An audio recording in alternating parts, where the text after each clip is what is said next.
on va commencer avec Pierre Valois, qui est le directeur de l'Observatoire québécois en adaptation au changement climatique, qui va vraiment nous présenter un bref état des lieux sur les spécificités et les défis de la mesure du progrès en adaptation. Il sera suivi par Gilles Garcia, qui est chef de projet climat à la direction régionale de l'environnement, de l'aménagement et du logement en Nouvelle-Aquitaine. Il nous parlera de ce qui se trouve et ce qui ne se trouve pas dans les différents programmes à différents niveaux, nationaux, régionaux et locaux, et ouvrira donc sur des pistes de recherche pour la suite.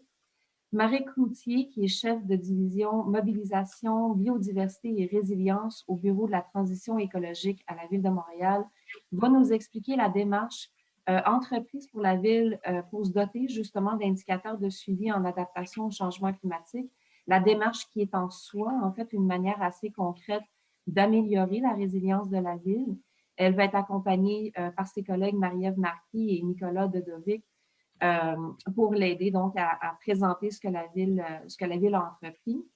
Et Fanny Mallard, docteur écologue et chercheur au CNRS, va nous présenter le programme qu'elle-même coordonne, Sentinelle du climat. Pardon, j'ai perdu le...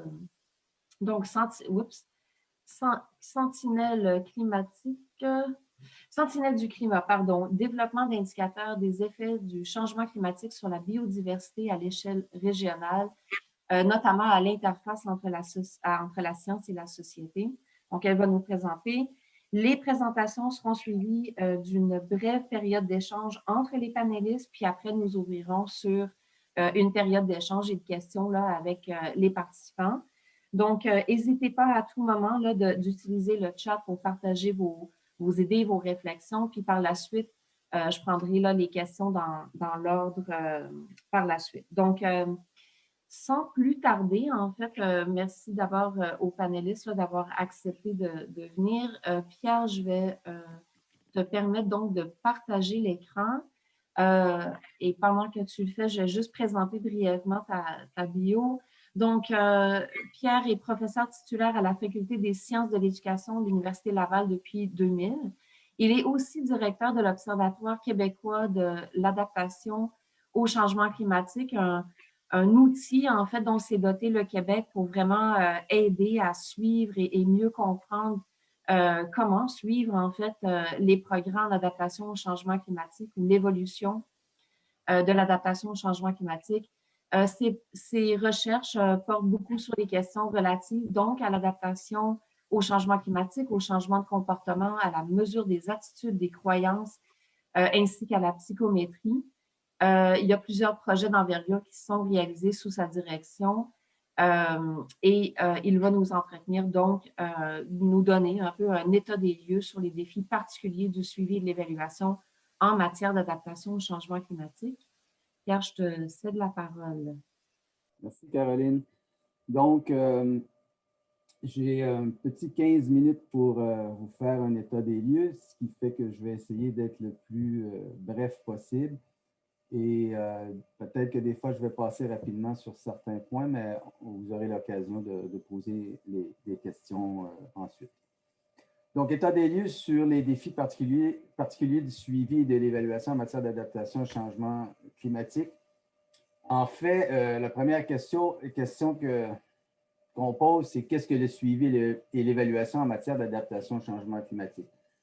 J'ai adapté, en fait, je cherchais ça hier parce qu'on a déjà un peu de définition, mais j'ai adapté d'Environnement Canada un petit peu la définition qu'il donne. Les activités de suivi et d'évaluation consistent à recueillir périodiquement des données au moyen de méthodes et de protocoles standardisés, hein, le mot standardisé est important, permettant de déceler, de caractériser des changements en matière d'adaptation au changement climatique. Donc, c'est précis, puis en même temps, ben, ça laisse place à beaucoup d'initiatives de la part des différents professionnels, des différents chercheurs. Mais que faire pour assurer ce suivi-là? Ben, je vais y aller directement au but, c'est de recourir souvent à des indicateurs, je dis bien fidèles et valides, de l'adaptation au changement climatique pour mesurer le niveau d'adaptation au changement climatique. Et ce, au regard de différents aléas climatiques. Dans notre cas, à nous, en tout cas, on s'est intéressé à différents aléas à l'Observatoire. Je dis aussi, ce qui est important, c'est de déterminer s'il s'agit d'une évaluation au plan organisationnel ou individuel. Ce n'est pas la même approche qu'on va prendre dans un cas comme dans l'autre. Mais qu'est-ce qu'un indicateur? En fait, la vraie question, c'est qu'est-ce qu'un indicateur qui est fidèle et valide? J'ai mis rapidement trois situations ici. Hein? C'est comme si on essaie de mesurer l'adaptation qui est le centre de la cible. Hein? C'est comme si on avait un fusil puis on tirait. Ben, on peut avoir un fusil qui est complètement, qui est mal calibré, à gauche complètement, qui va tirer, même si vous vous positionnez comme il faut, vous vous ajustez, vous tirez au centre, ça va tirer partout. Ben, ça peut arriver d'avoir des indicateurs qui ne sont pas reliés entre eux, qui n'ont pas de cohérence entre eux, qui ne vont pas vous permettre vraiment de mesurer l'adaptation. Donc, vous allez dire, votre questionnaire ou vos entrevues sont non fidèles, sont non valides. Dans un autre cas, vous allez avoir un instrument qui est fidèle, mais qui n'est pas valide. C'est-à-dire que oui, vous allez utiliser des indicateurs qui sont reliés entre eux, qui semblent mesurer la même chose, mais qui ne mesurent pas l'adaptation. Ça peut arriver, ça aussi. Et dans l'autre cas, c'est la situation idéale qu'on essaie de rejoindre, qu'on essaie d'atteindre, la situation où on essaie d'avoir un fusil, un instrument de mesure, soit comme je le disais, des questionnaires, soit des entrevues qui sont parfaitement fidèles et valides, qui vont vous permettre d'atteindre votre but, qui est de mesurer, d'évaluer l'adaptation. Donc, les constats, par contre, on tire, c'est un peu la demande qu'on m'a faite. La mesure du progrès de l'adaptation au changement climatique, je dis c'est un exercice complexe. Oui, c'est tout à fait, parce qu'en partie, il y a une partie de subjectivité dans tout ça. Plus que comme le disait Caroline en entrée de jeu, plus que dans certains cas où là, il va y avoir des mesures beaucoup plus objectives, hein, comme l'émission de gaz à effet de serre. Ça, c'est beaucoup plus, entre guillemets, facile. Donc, il y a de nombreux défis à relever pour mesurer le progrès en matière d'adaptation. Les principaux défis, j'en ai mis 6. Il peut y en avoir d'autres, on pourra en rajouter. Un, s'entendre sur ce qu'on entend par adaptation au changement climatique. Souvent, ça m'arrive de parler avec les gens. On n'a pas tout à fait les mêmes définitions. Ça varie dans la littérature. Et je dis s'entendre sur l'adaptation sur la définition à donner au plan théorique, hein, mais aussi au plan opérationnel. C'est-à-dire, oui, on peut s'entendre sur comment le définir au plan théorique, mais quand vient le temps de le mesurer, on n'utilise pas les mêmes méthodes. Il faut s'entendre sur ces deux points-là. Questionner ou interviewer, ou même j'aurais pu ajouter, aller chercher de l'information dans des documents, par exemple, municipaux, représentatifs, soit de la population des acteurs concernés, ou soit représentatifs des documents qu'on veut recenser. J'ai dit aussi utiliser des instruments de mesure de l'adaptation au changement climatique invariant. Je vais revenir là-dessus. Mais ça veut simplement dire que nos instruments de mesure, j'en ai parlé tantôt, qu'ils soient fidèles et valides. Mais ça va un petit peu plus loin que la fidélité et la validité. Minimiser le biais culturel dans certains cas, oui. Après, j'ai mis expliquer l'adaptation. Je vais vous expliquer pourquoi. C'est-à-dire que oui, c'est bien de mesurer l'adaptation, mais c'est bien aussi de l'expliquer. C'est une forme aussi de validation de la qualité de notre mesure d'adaptation. Je vais revenir là-dessus un petit peu plus loin. Puis, je dis mesurer le progrès en matière d'adaptation au plan national et mondial. Ça, c'est dans un autre ordre. C'est beaucoup plus difficile parce que pour les raisons, par exemple, le point 4, il peut y avoir beaucoup de biais culturels dans un cas comme ça. Donc, j'y vais rapidement. Je regarde le temps. C'est bon. Bon, défi 1, j'en ai mis, je ne vais pas toutes lire les définitions, mais vous voyez le GIEC, il y a des définitions, la Convention cadre des Nations Unies, l'OCDE, le US Army Corps and Engineers. En fait, il y a plein de définitions. Des fois, ça se recoupe, des fois, c'est un peu différent. J'ai mis en rouge résilience parce qu'il y en a qui vont parler de résilience. Mais pour certains, la résilience, ce n'est pas d'adaptation non plus. Pour certains, c'est une composante de l'adaptation. Pour d'autres, c'est quelque chose de complètement différent. Ça peut même être un trait de personnalité d'être résilient. Donc, si je mesure l'adaptation et que je considère que la résilience, ça fait partie de l'adaptation, ben, je ne vais pas utiliser les mêmes indicateurs que si je ne pense pas, que si je pense que la résilience, c'est autre chose que l'adaptation. Donc, nous, à l'Observatoire, on a retenu quand même les définitions d'Oranos au plan individuel, qui est un processus par lequel les communautés, les écosystèmes s'ajustent aux changements et effets associés afin de limiter les conséquences négatives et de profiter des bénéfices. Bon, on a pris ces définitions-là, je ne vais pas toutes les lire. Et on a pris aussi au niveau organisationnel, on a développé des choses, on a développé des mesures, on a dit, ben, pour nous, il y a 2 composantes à l'adaptation au plan organisationnel. Il y a la préparation à l'adaptation et il y a les interventions pour s'adapter. On l'a divisé en 2. Mais quelqu'un d'autre, en fait, je ne dis pas qu'on a la vérité, c'est la procédure qu'on a utilisée. Je veux juste, par ce point-là, amener sur la table le fait que ce n'est pas facile de s'entendre sur la façon de mesurer l'adaptation. On pourra en discuter plus tard. Mon but ici, ce matin, c'est seulement de vous dire que ce n'est pas facile de s'arrêter à une définition, ce n'est pas facile après de mesurer cette adaptation. Le défi 2, la représentativité des échantillons. Je vous donne juste un exemple, juste des exemples ici. Dans des études qu'on a faites en 2015, j'aurais pu mettre les dernières qu'on vient de faire, qu'on vient de terminer au début de 2021. Les taux de réponse au niveau individuel, là, quand je questionne des individus, sont très faibles. Ce n'est pas aussi élevé que c'était il y a plusieurs années. Et c'est la même chose si on fait des entrevues, on peut parfois être biaisé. Oui, on va avoir des experts, mais c'est peut-être, on ne représente pas peut-être l'ensemble du vivier des experts possibles dans le domaine. Donc, c'est très important de quand même s'assurer d'avoir des taux de retour qui sont élevés. Caroline pourra en témoigner, je harcèle un petit peu des gens dans une étude qu'on fait avec Ouranos pour avoir des taux de retour élevés. Hein, c'est pour mesurer les retombées d'Ouranos. Mais là, on a des taux de retour de 80 %, mais je dis, c'est important parce qu'on va avoir l'opinion de tout le monde plutôt qu'avoir l'opinion de 40 % des gens. Donc ça, c'est vraiment difficile. Puis je vois que dans les autres présentateurs, souvent, ils n'ont peut-être pas fait d'entrevue. Mais par contre, ils sont allés collecter des données. Mais cette problématique-là se pose quand même. C'est d'avoir un échantillon représentatif des informations qu'on va aller chercher. Moi, dans ce cas-ci, au niveau individuel, c'est les citoyens. Au niveau des municipales, ça va être les représentants des municipalités. Combien de municipalités vont répondre à mon questionnaire? Ça, c'est super important.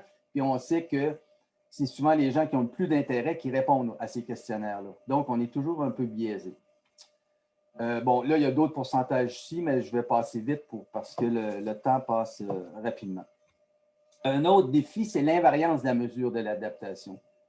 En fait, dans une étude qu'on a faite dernièrement, on a comparé 2 échantillons, 2015-2016 avec 2019, sur l'adaptation aux inondations.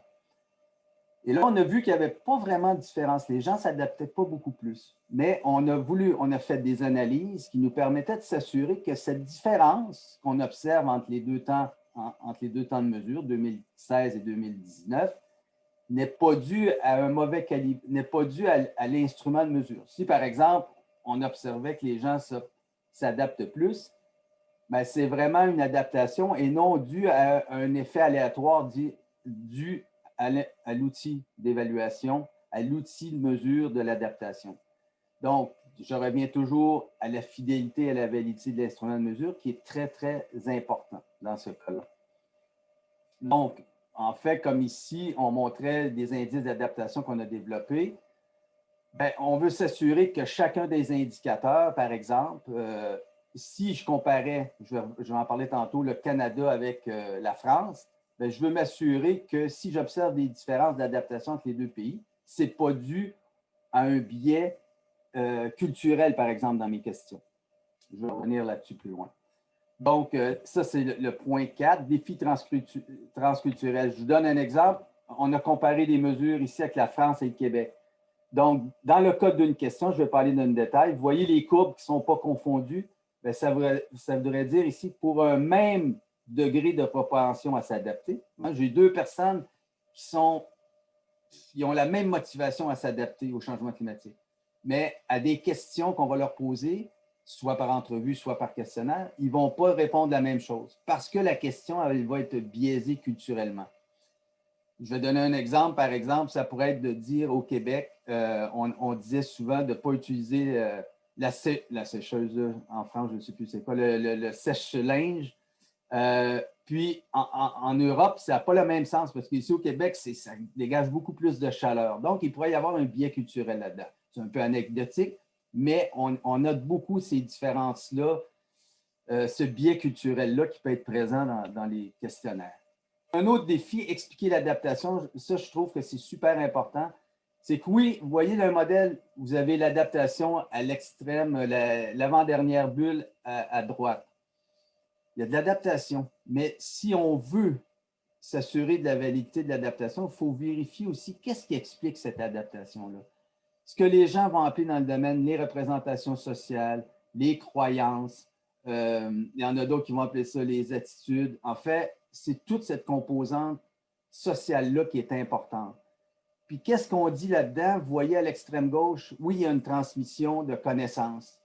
Par exemple, la sévérité perçue, c'est important. La vulnérabilité perçue, c'est important. Mais toutes ces connaissances-là, par exemple, elles vont avoir un effet sur l'adaptation, mais elles doivent également se transposer en croyances. Parce que je pourrais toujours avoir des connaissances. Hein, je pourrais dire, j'ai les connaissances voulues en matière d'adaptation au changement climatique. J'ai suivi des formations, on m'a expliqué. Mais si je ne crois pas que ça a des avantages, je vais donner l'exemple du COVID, je peux avoir entendu que le fait de me faire vacciner, ça me permet de me protéger du virus, mais si je n'y crois pas, si je crois que je vais aller à l'extrême encore, si je crois que c'est un complot, je ne vais pas le faire. Donc, il faut qu'il y ait pas simplement une transmission de connaissances, mais également un changement de croyance. La connaissance est nécessaire, mais elle doit aussi se transposer en changement de croyance. Bon, il y a différents types de croyances, je ne vais pas rentrer là-dedans, mais ce que je peux dire, par exemple, la ligne pointillée, c'est souvent le contrôle perçu ou les barrières. Donc, pour passer de l'intention à m'adapter à l'adaptation, il faut qu'il y ait le moins de barrières possible et le plus de facteurs facilitants. C'est souvent ça qui fait que les gens ne vont pas passer ou les organisations ne vont pas passer à l'acte. Donc, ça, c'est un autre défi. Puis, le dernier, en fait, c'est au plan national, parce qu'il y a l'hétérogénéité des sous-populations, le grand vivier des pratiques d'adaptation qui peuvent varier d'un pays à l'autre. Il faut en tenir compte. En fait, bref, je vais m'arrêter là-dessus. Oui, je pense que c'est bon. Je vais m'arrêter là-dessus parce que mais c'est un défi. C'est très difficile. En fait, je dirais, c'est comme quand on veut comparer des écoles, puis on compare des écoles dans un milieu défavorisé avec une école privée qui a beaucoup d'argent. C'est un peu comme si on comparait deux choses complètement différentes. C'est un peu la même chose. Ça peut être la même chose avec les pays. Ces comparaisons-là sont possibles, mais c'est quand même très, très difficile à faire. Donc, conclusion, on dit oui, c'est possible de construire des indices valides. C'est possible, mais ça demande beaucoup, beaucoup, beaucoup de temps et ça demande aussi de travailler avec différents types d'experts. Nous, à l'Observatoire, on ne pourrait pas le faire seul. Il faut toujours travailler avec des experts dans le domaine, tout le temps, tout le temps, tout le temps. La mesure du progrès constitue un défi majeur, mais réaliste dans la mesure où il y a concertation entre la politique, science et là, je le dis encore, différents acteurs crédibles sont partenaires. Il faut travailler, il faut que ça soit pluridisciplinaire. La transmission des connaissances, j'en ai parlé, est nécessaire, mais insuffisante à elle seule pour changer les comportements et les pratiques. Il faut que ça se transpose en croyance. Et je dis toujours, il faut s'attendre à des progrès modestes. Il ne faut pas s'attendre à ce qu'en peu de temps, toutes les gens commencent à s'adapter. C'est un processus qui est long et il faut être quand même très patient. Donc, merci beaucoup.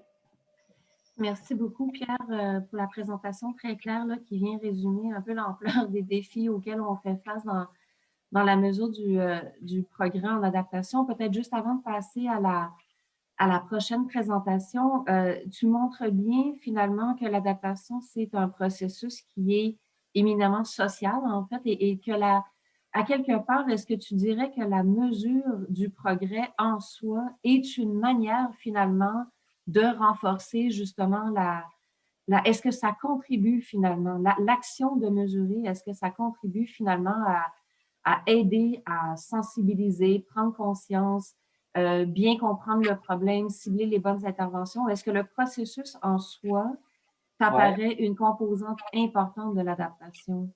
Oui, oui, oui. Tu vois, je ne l'aurais pas dit comme ça, mais effectivement,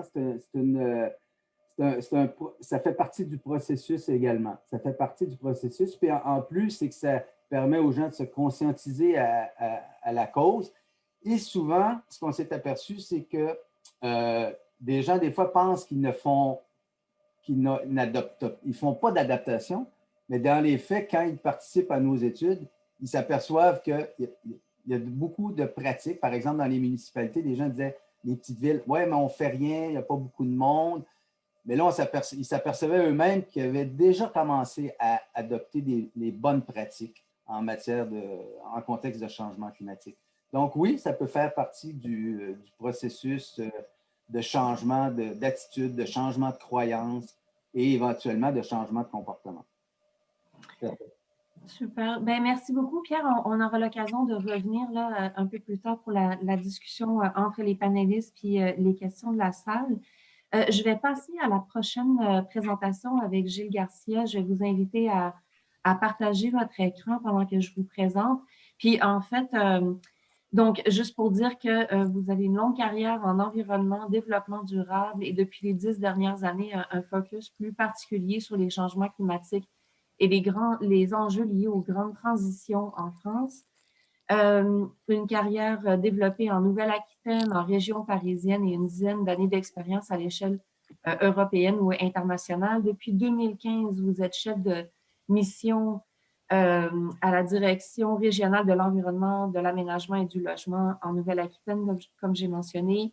Vous avez aussi été chef de l'unité planification, énergie, climat à la direction départementale des territoires et de la mer de la Gironde, directeur de l'unité européenne et internationale au ministère de l'Habitat et de l'Urbanisme et chef de l'unité Impact et nuisances dans la région parisienne au ministère de l'Environnement. Vous allez nous parler donc quels indicateurs pour quelle politique d'adaptation en explorant un peu à différentes échelles nationales, régionales et locales. Et en fait, ce qui est intéressant, c'est que vous voulez nous parler de ce qu'on y retrouve dans les programmes et ce qu'on n'y retrouve pas. Et ce qu'on n'y retrouve pas est peut-être en partie lié à tous les défis que nous a exposés Pierre Valois. C'est ce qu'on va voir dans la présentation. Donc, je vous laisse aller avec la présentation. Bonjour à toutes et à tous. Merci beaucoup d'abord de m'avoir invité à témoigner. Alors, je vais essayer très rapidement de vous parler des politiques de planification d'adaptation, des politiques publiques qui sont portées au niveau national par l'État et au niveau régional et au niveau local par les collectivités locales, en me focalisant bien sûr sur la question des indicateurs et des outils de suivi, puisque c'est l'objet de notre séminaire. Je n'aurai pas forcément le temps de rentrer dans le détail de ces politiques. Alors tout d'abord, au niveau national, nous avons un plan national d'adaptation au changement climatique, le PNAC. Alors c'est le PNAC numéro 2, puisqu'il fait suite à une première version qui a été évaluée et révisée en 2017 et 2018. Ce plan, je vous l'ai fait figurer ici, comporte 6 grands axes qui incluent même 58 actions. Je n'aurai pas le temps de rentrer dans les détails. Vous avez au bas de la diapositive un lien qui est cliquable qui pourra vous permettre d'accéder aux détails du plan. Ce que je voulais faire remarquer sur ce plan, c'est tout d'abord que c'est un plan qui ne s'impose pas aux différents acteurs qui concernent. C'est plutôt une liste de recommandations. Chaque partie prenante est invitée à s'en emparer, à les mettre en œuvre. Il n'est d'ailleurs pas doté lui-même d'un budget spécifique. Là encore, c'est à chaque partie prenante de trouver les moyens de mettre en œuvre ces actions. Néanmoins, il a le mérite d'exister et de balayer de façon très exhaustive les différents sujets liés à l'adaptation au niveau national. Alors, en ce qui concerne le dispositif de suivi, quand on regarde le détail de ce plan, il n'en est pas doté initialement. En revanche, dans l'axe gouvernance, on trouve une action qui est dédiée au suivi et à l'évaluation de l'adaptation à grande échelle. Je cite le plan. Ça veut dire que ce plan, d'une certaine façon, renvoie plus tard à la mise en place de ce dispositif de suivi. Alors, de quelle façon?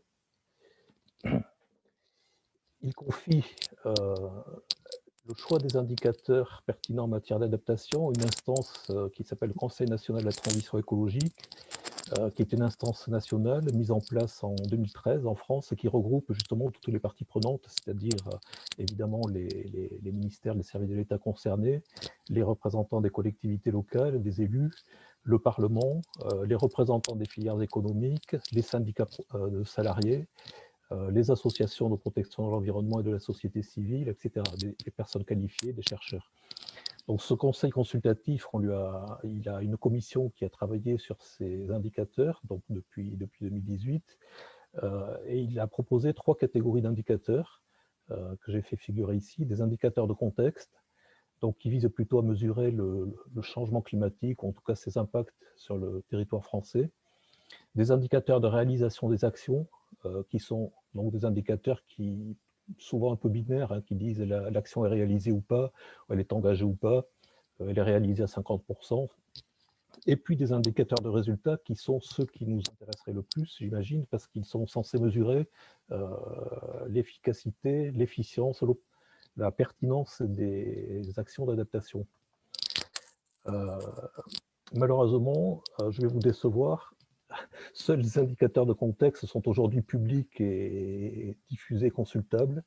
Alors pour différentes raisons. Les indicateurs de réalisation des actions et de résultats, aujourd'hui, ce sont des tableaux Excel que manipule le ministère à Paris, qui sont très peu communicants, qu'ils souhaitent travailler pour les rendre plus accessibles, ce qui peut se comprendre, hein. Mais aussi, concernant les indicateurs de résultats, j'ai essayé d'en savoir plus. J'ai appelé le ministère, on m'a dit « Ah, mais ils sont problématiques, il faut les consolider, il y a encore beaucoup de sujets de recherche là derrière, on ne souhaite pas les rendre publics, les diffuser à ce stade-là. » Voilà, donc je ne vous en dirai pas plus aujourd'hui sur ces indicateurs de résultats, mais c'est quand même assez typique de la difficulté de l'exercice, que ces indicateurs existent même de façon informelle, mais ne soient pas aujourd'hui disponibles pour le grand public. Alors, je reviens sur les indicateurs de contexte qui, eux, sont accessibles. Là encore, je vous ai mis un lien en bas de la diapo pour, si vous voulez les consulter. Ils sont regroupés en 6 grands domaines, hein. Je vous ai donné quelques exemples de ces indicateurs. Alors, ce sont des indicateurs très synthétiques qui sont faits de l'agrégation de plusieurs indicateurs partiels. Si vous prenez par exemple dans le domaine montagne et glaciers, l'indicateur bilan de masse d'une sélection de glaciers temprés français, on agrège un suivi d'un certain nombre de glaciers, comme son nom l'indique, pour faire un indicateur synthétique du bilan de masse. Alors, ces indicateurs sont a priori plutôt des indicateurs de contexte, hein, qui mesurent le changement climatique ou ses conséquences. Néanmoins, quand on regarde de plus près, il y en a certains qui ont peut-être plusieurs facettes. Alors, je vais faire un zoom sur un de ces indicateurs. C'est un indicateur du domaine agriculture et forêt. Cet indicateur s'appelle l'évolution des pratiques agricoles. Il est constitué de plusieurs indicateurs spécifiques, dont un que je vous présente ici, qui est la date de début de semis des maïs, qui a été suivi de 1969 à 2003 sur un certain nombre de sites expérimentaux. Alors, on voit par exemple sur l'un des sites, hein, représenté par une courbe rouge, que cette date de semis, elle a glissé de quasiment un mois sur la période considérée, ce qui est loin d'être négligeable. Mais alors moi, ça me pose une question, est-ce qu'on est vraiment sur un indicateur de contexte ou sur un indicateur d'adaptation?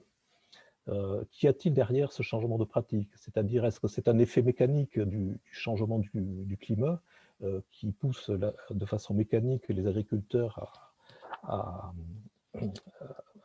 avancer la date de leur semis? Donc ce serait une adaptation subie, sans marge de manœuvre, ou bien est-ce que c'est une adaptation plus ou moins choisie, où les agriculteurs profitent d'un certain nombre d'opportunités, par exemple les périodes de gel qui cessent plus tôt, le fait qu'en avançant la date des semis, on avance aussi la date des récoltes, ce qui permet de limiter l'irrigation ou les risques d'échaudage des cultures. Est-ce qu'il y a eu des changements de variété de maïs? Voilà, ça pose beaucoup de questions auxquelles on n'a pas forcément la réponse, et ça pose en fait la question de savoir si on est bien sur un indicateur de contexte ou un indicateur d'adaptation.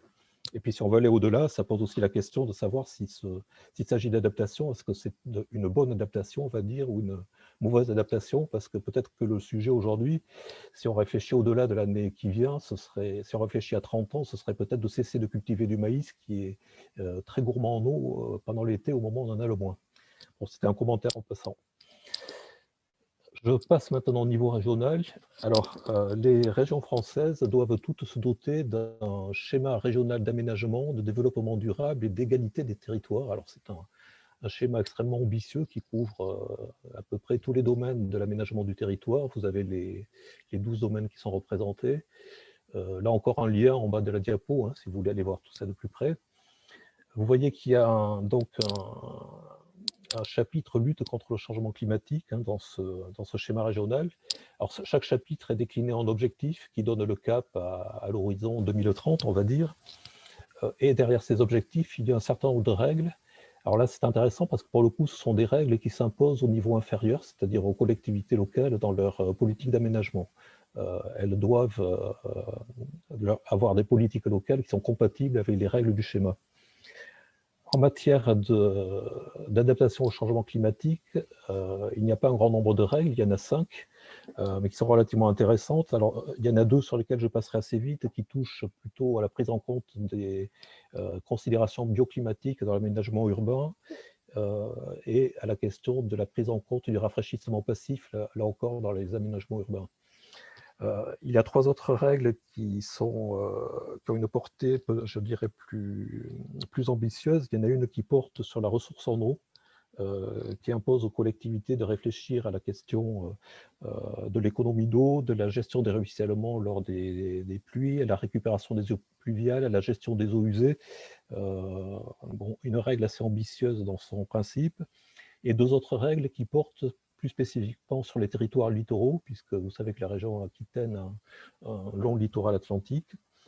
Là encore, je ne rentre pas dans le détail des règles, hein, vous pouvez les consulter sur le site. Je vais plutôt aller voir les indicateurs dont sont affectées ces règles. Alors là, j'ai mis la liste exhaustive de ces indicateurs. Alors vous voyez qu'il y a des indicateurs relatifs à l'eau, hein, ce sont les 3 premiers. Bon, évolution quantitative et qualitative de la ressource en eau, ça va presque de soi.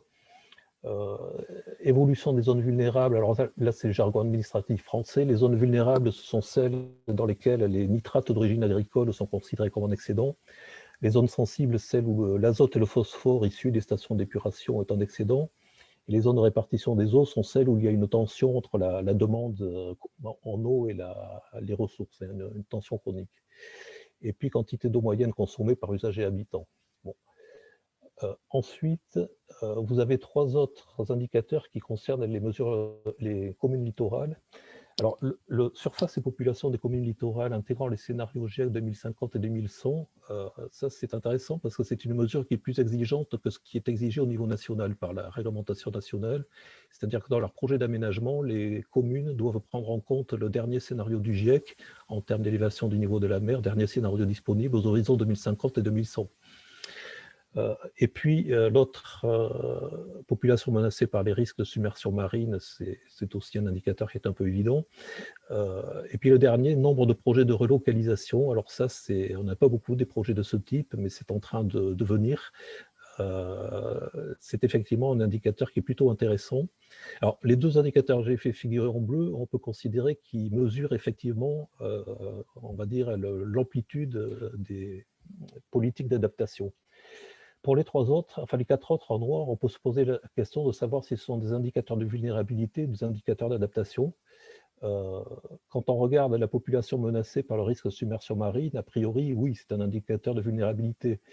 En même temps, si on constate que cette population décroît ou qu'on arrive à contenir sa croissance par un scénario de base, on peut dire aussi que c'est un indicateur d'adaptation. Il y a donc une certaine ambiguïté, je dirais, sur ce type d'indicateur. Et puis, dernier point, le niveau infrarégional. Alors, vous avez une carte de la région de Nouvelle-Aquitaine, vous voyez l'océan Atlantique à gauche, l'Espagne au sud. Et ces taches de différentes couleurs représentent les intercommunalités, c'est-à-dire le niveau de collectivité locale en dessous de la région. Alors, ces intercommunalités, elles ont l'obligation de se doter de plans climat, air, énergie territoriaux lorsqu'elles font plus de 20 000 habitants. et lorsqu'elles font moins, elles ont la possibilité de s'en doter de façon volontaire. Ces plans, ils balaient un vaste champ de sujets, hein, je les ai mis ici, dont le sujet adaptation, avec dans chaque plan un diagnostic, alors qui porte sur tous les domaines, mais notamment sur l'adaptation, une stratégie à moyen et long terme, donc 2030 et 2050, et un programme d'action sur les 6 prochaines années qui viennent, qui est le début de la mise en œuvre de la stratégie.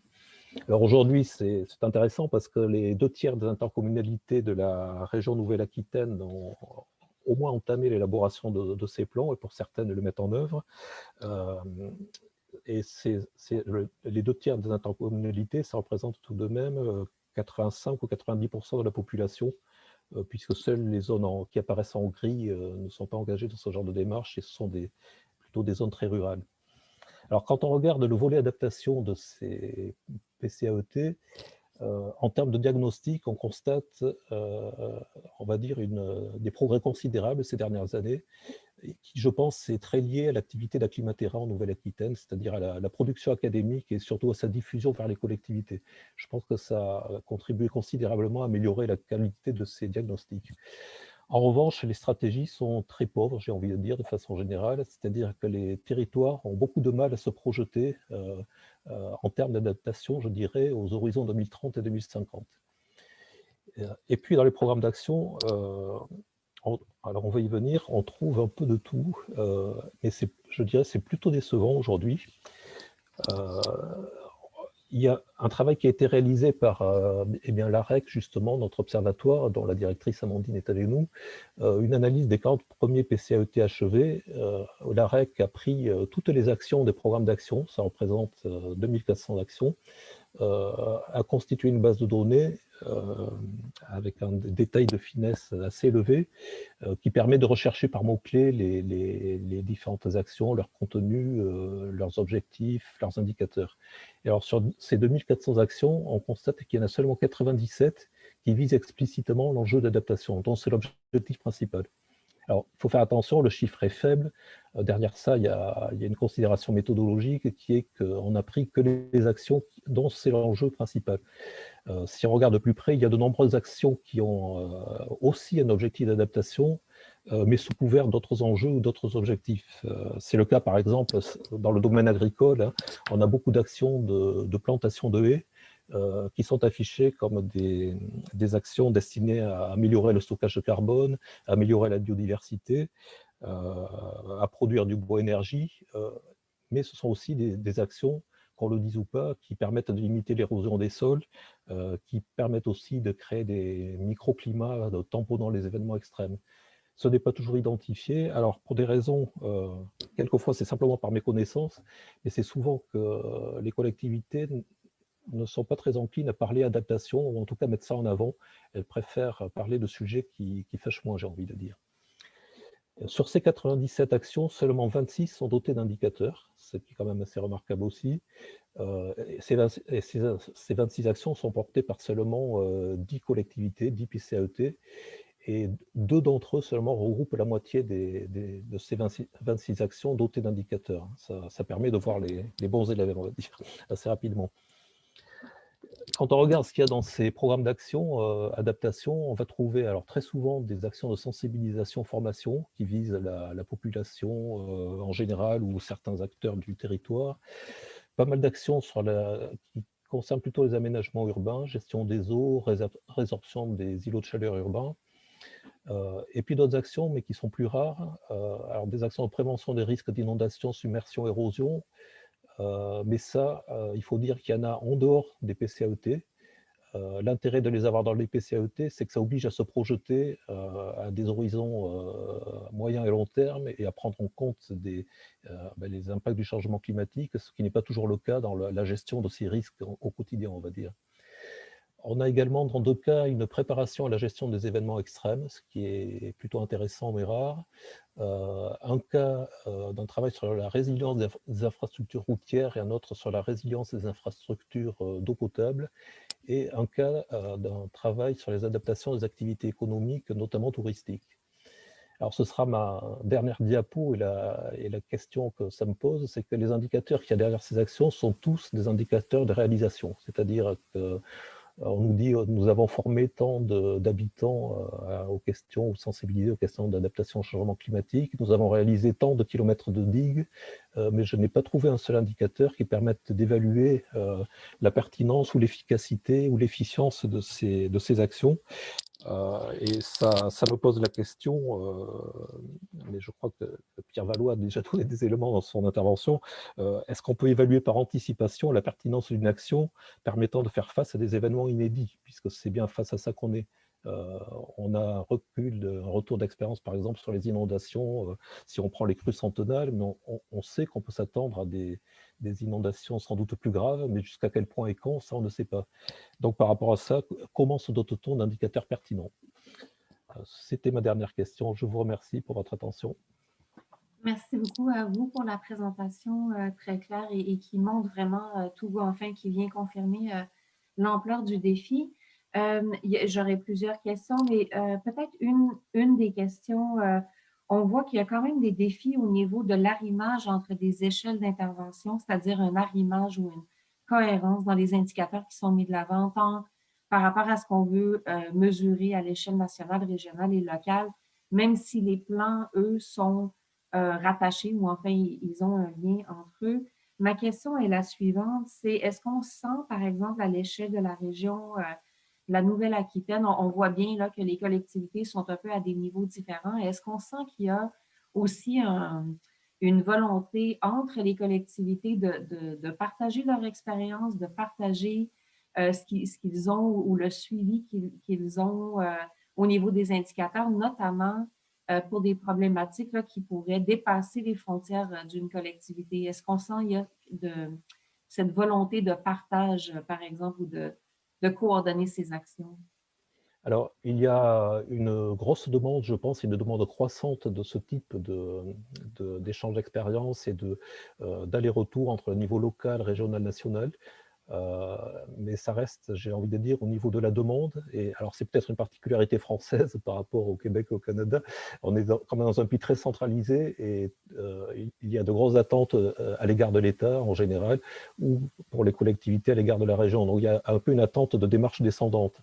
Je crois qu'il faut rendre hommage au travail qu'a fait Climatera dans ce sens pour porter la parole auprès des collectivités. Il y a le réseau Futuract, Colline pourra en parler mieux que moi, qui essaie de structurer cette demande pour que la recherche essaie d'y répondre. Mais ce n'est pas forcément quelque chose qui est très ascendant, qui vient des collectivités. Il y a la demande, oui, mais on ne peut pas dire qu'il y ait une auto-organisation des collectivités pour faire face à ces questions. Et il faut dire que l'État, nous, on ne les a pas beaucoup aidés parce qu'on n'a pas du tout pensé cette articulation entre le niveau national, régional et local. Tous ces dispositifs ont été mis en œuvre en même temps sans une grande coordination entre les différents niveaux.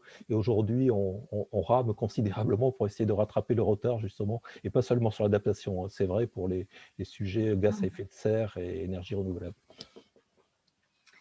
Merci beaucoup. Effectivement, au Canada aussi, il y a beaucoup d'initiatives qui se passent en même temps, en parallèle, aux échelles nationales, provinciales et régionales ou locales.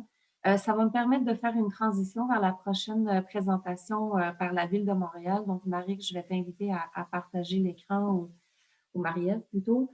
Marie Cloutier, donc,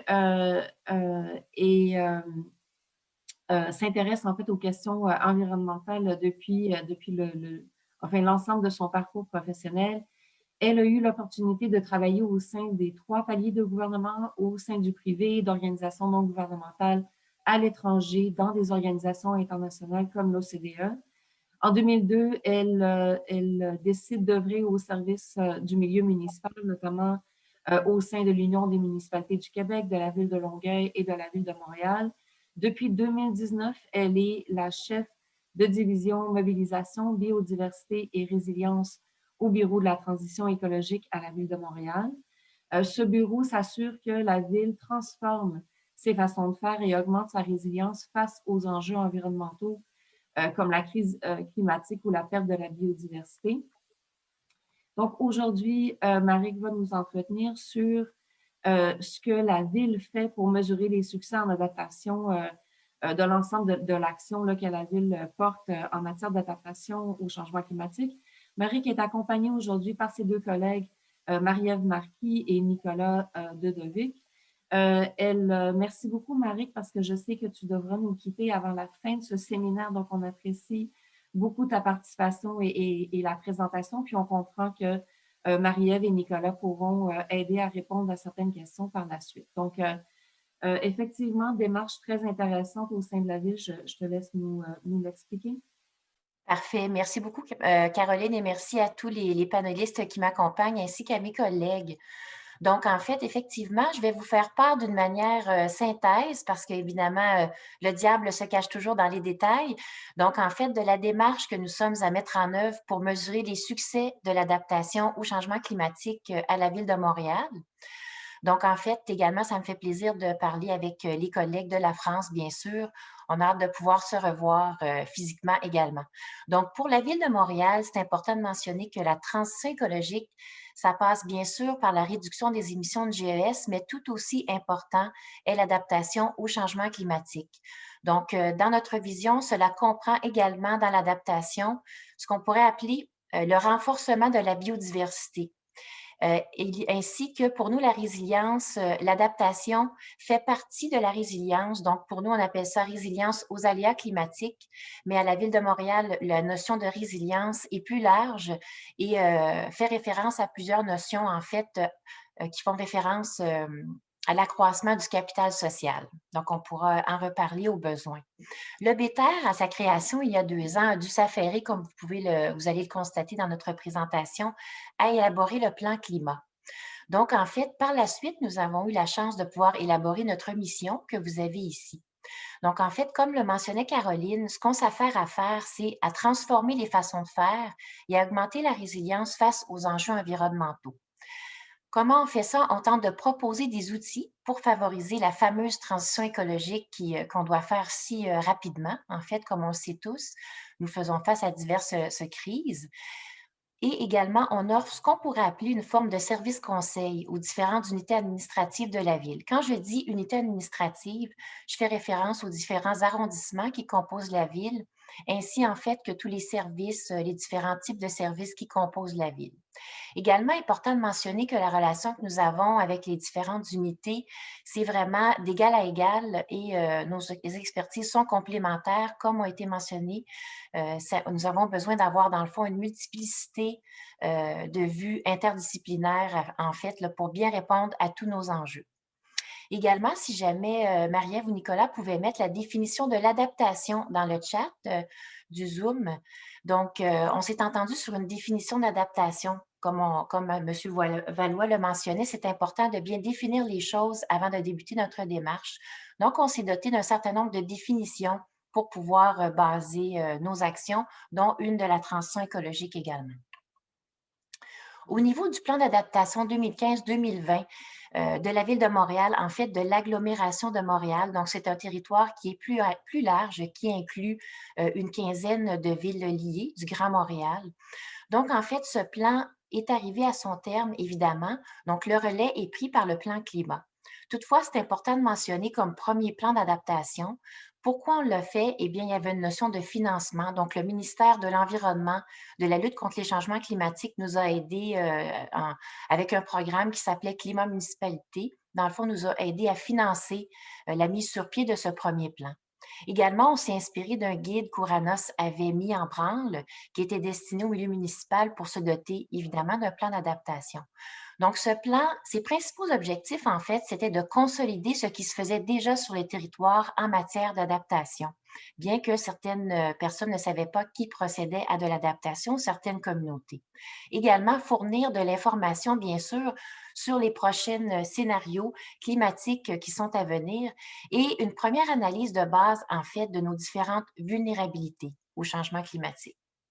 Également, comme vous pouvez vous en douter, l'objectif ultime était de prendre des engagements pour s'adapter sur le territoire et également d'outiller les décideurs à aller plus loin sur cette notion. Donc, effectivement, sans vous le cacher, on a rencontré certains défis en lien avec la diversité de notre territoire, de la variation de la densité de la population sur notre territoire, effectivement, et de mobiliser tous les acteurs et les différents experts nécessaires. On est quand même très fiers de ce premier exercice. Le C40 nous a félicités pour ce premier plan. On a rencontré quand même différents défis et je vais vous exposer pourquoi. On parle ici de suivi justement et d'indicateurs. Donc, en 2017, nous avons fait un suivi de ce plan d'adaptation, en fait un suivi de mi-parcours. Et il faut rappeler que dans ce plan, il y a 1733 engagements qui ont été pris pour mieux adapter le territoire à différents niveaux par tous les services et les arrondissements de la ville. Donc, il faut également noter qu'on n'avait pas vraiment d'indicateurs de suivi qui avaient été intégrés à ce premier plan. Donc, on a fait une revue de littérature pour nous aider à voir si une autre métropole dans le monde ou un autre ministère avait fait un tel suivi d'un premier plan d'adaptation, si on veut. Donc, en fait, nos recherches se sont avérées vaines en 2017-2018. Donc, on a dû créer nous-mêmes des indicateurs pour faire ce fameux bilan de mi-parcours. En fait, aussi, il fallait que les indicateurs soient bien adaptés au contexte montréalais et pouvoir se dupliquer, se répliquer. Donc, étant donné la complexité du suivi des 106 indicateurs qui ont été développés dans le cadre du bilan de mi-parcours, vous pourrez comprendre que pour la suite des choses, pour le bilan qui va être à venir là, de ce plan d'adaptation, qui va être à venir cette année, qu'on est en train de réaliser le bilan de ce plan, on a choisi maintenant, au lieu de prendre 106 indicateurs qu'on avait développés pour le bilan de mi-parcours, on va maintenant aller vers 10 indicateurs globaux pour la suite des choses. Et évidemment, ce processus complexe est tout à fait évolutif et ça modifie notre approche pour la suite des choses et pour aider à vulgariser, en fait, auprès des décideurs ces différents éléments d'information. Maintenant, nous y voilà. Nous avons maintenant notre plan climat. Nous sommes très heureux de le mettre en œuvre après 2 ans de travail. Il a été adopté par nos instances à la fin de l'année dernière. Donc, en fait, vous l'aurez bien compris, la Ville, avec ce plan, veut, d'ici 2030, réduire d'au moins 55 ses émissions de GES sous le niveau de 90 pour permettre à notre métropole de devenir carboneutre à l'horizon 2050, comme plusieurs autres grandes villes dans le monde ou communautés de diverses grandeurs et grosseurs l'ont fait. Donc, le premier plan climat vise à augmenter la résilience, comme j'en parlais tout à l'heure, il y a des notions de résilience dans ce plan climat et pas seulement en lien avec l'adaptation au changement climatique. Et évidemment, les émissions de réduction de GES sont aussi importantes dans ce plan que la capacité d'adaptation que nous voulons développer de la collectivité à l'égard des fameux aléas climatiques et des différentes perturbations environnementales. Donc, ce plan comprend 46 actions, dont ce qu'on pourrait appeler 16 actions phares, qu'on a regroupées en 5 chantiers d'intervention. Donc, le chantier mobilisation de la communauté montréalaise, le chantier mobilité, urbanisme et aménagement, le chantier bâtiment, exemplarité de la ville et le chantier de la gouvernance. Donc, vous l'aurez compris, les actions phares vont avoir un impact particulièrement important, ce qu'on pourrait appeler en termes de mobilisation, de réduction des émissions de GES, mais également en adaptation au changement climatique. Donc, vous avez ici un certain nombre d'énoncés de ce qu'on pourrait souhaiter de bénéfices et de retombées du plan climat sur l'adaptation. Donc, je vais citer quelques exemples sur lesquels je vais pouvoir revenir par la suite. Donc, au niveau des bâtiments résilients, plus de nature en ville, préserver la biodiversité, vraiment mettre en valeur également les services écosystémiques. Et c'est important de le mentionner tout en ne laissant personne derrière, les différentes populations vulnérables du territoire. Donc, la notion de social est présente dans toute notre réflexion. Vous avez ici un exemple d'action en adaptation. Donc, je vais vous citer quelques exemples qui touchent. C'est sûr qu'il y a tout le volet GES aujourd'hui dont on ne parlera pas. Mais pour le partenariat climat, on a eu l'opportunité, en fait, de communiquer de consulter, en fait, les grands représentants de la société civile pour élaborer le plan climat. Donc, suite à l'élaboration du plan climat, On a eu la grande chance que l'ensemble des parties prenantes qui avaient été impliquées ont voulu continuer cette mobilisation en ce qu'on appelle maintenant le partenariat climat. Donc, c'est le milieu des affaires et de l'environnement et le milieu universitaire, associatif, différents types de milieux qui se mobilisent avec nous pour réaliser le plan climat. Vous l'aurez compris, la ville doit être exemplaire, mais bien sûr, la collectivité montréalaise doit agir, évidemment. Donc, également, on encourage le verdissement et le recours aux infrastructures innovantes naturelles. Et on veut stimuler la densification de la ville par la conversion, par exemple, de stationnement à ciel ouvert. On veut planter, entretenir et protéger 500 000 arbres, en priorité dans des zones vulnérables aux vagues de chaleur. Donc, c'est important dans ce que je vous ai mentionné, les mots planter, bien sûr, mais ça, c'est assez évident. Donc, les mots entretien et protection, pour nous, il y a des enjeux à cet égard-là. Donc, on pourra peut-être s'en reparler au niveau de la mise en valeur des services écosystémiques lors de la période de questions. Au niveau des bâtiments, effectivement, la résilience des bâtiments doit être également vraiment priorisée au-delà, effectivement, de l'efficacité énergétique qui est essentielle, qui est surtout une résonance au niveau de la réduction des émissions de GES. Bien que parfois il y a un lien, bien sûr, avec l'adaptation. En lien avec la gouvernance, c'est important justement que la ville s'astreigne à être exemplaire, comme je le mentionnais. Si elle veut demander à la collectivité d'agir, elle doit elle-même avoir des opérations qui tendent vers l'exemplarité. Donc, la ville va s'imposer un test climat à l'ensemble de ses décisions. Donc ça, je pourrais vous en reparler. Également, il y a une mesure qu'on pourrait qualifier en toute humilité de novatrice dans le plan climat, c'est qu'on a décidé de consacrer à l'adaptation au changement climatique 10 à 15 du programme du budget décennal d'immobilisation. Donc, tout ce qui concerne les investissements, les infrastructures de la ville, il y a un engagement clair à ce sujet dans le plan climat. Pour suivre justement annuellement ce fameux plan, eh bien, on va avoir une reddition de compte composée de 10 indicateurs, dont 5 qui concernent davantage l'adaptation au changement climatique. Donc, vous les avez ici. Chaque année, l'accent va être mis sur des indicateurs différents en fonction de la fréquence et de la publication des données, vous l'aurez compris. Donc, effectivement, bien que les données existent, c'est important de noter, comme dans plusieurs pans de la recherche scientifique, que certaines données ne seront pas disponibles nécessairement annuellement, alors que d'autres vont nécessiter la collaboration des différents paliers d'autres gouvernements, comme le gouvernement au Canada fédéral, provincial, pour les compiler, ou justement du Grand Montréal au grand complet. Nous sommes en train de développer des outils de reddition de comptes à ce sujet. Au niveau de la gouvernance, je vous ai parlé de la fameuse action du 10 à 15 du budget du programme décennal d'immobilisation. Donc, en fait, pourquoi on veut faire ça? C'est pour mieux planifier, en fait, les investissements pour que la ville, au niveau de ses infrastructures, fasse preuve de davantage de résilience. Donc, il y a des indicateurs climatiques qui vont être intégrés à la planification financière et à la gestion de ses actifs pour mesurer la performance des programmes et des projets. Donc, nous sommes en train de développer cette méthodologie qui vise l'intégration des infrastructures naturelles et innovantes dans cette planification. Dans le fond, cette méthodologie pourrait inclure une liste d'investissements admissibles, des critères de ce qu'on considère être comme de l'adaptation et des critères de priorisation pour entrer dans ce fameux 10 à 15 pour ne pas se retrouver que ce soit un pan seulement de tous les services de la ville qui partent avec le plus gros du budget. Donc, pour que ça soit une répartition équitable selon la priorisation qui sera établie entre les services. Donc, la méthodologie va être peaufinée en groupe de travail et bien sûr à l'aide de projets pilotes.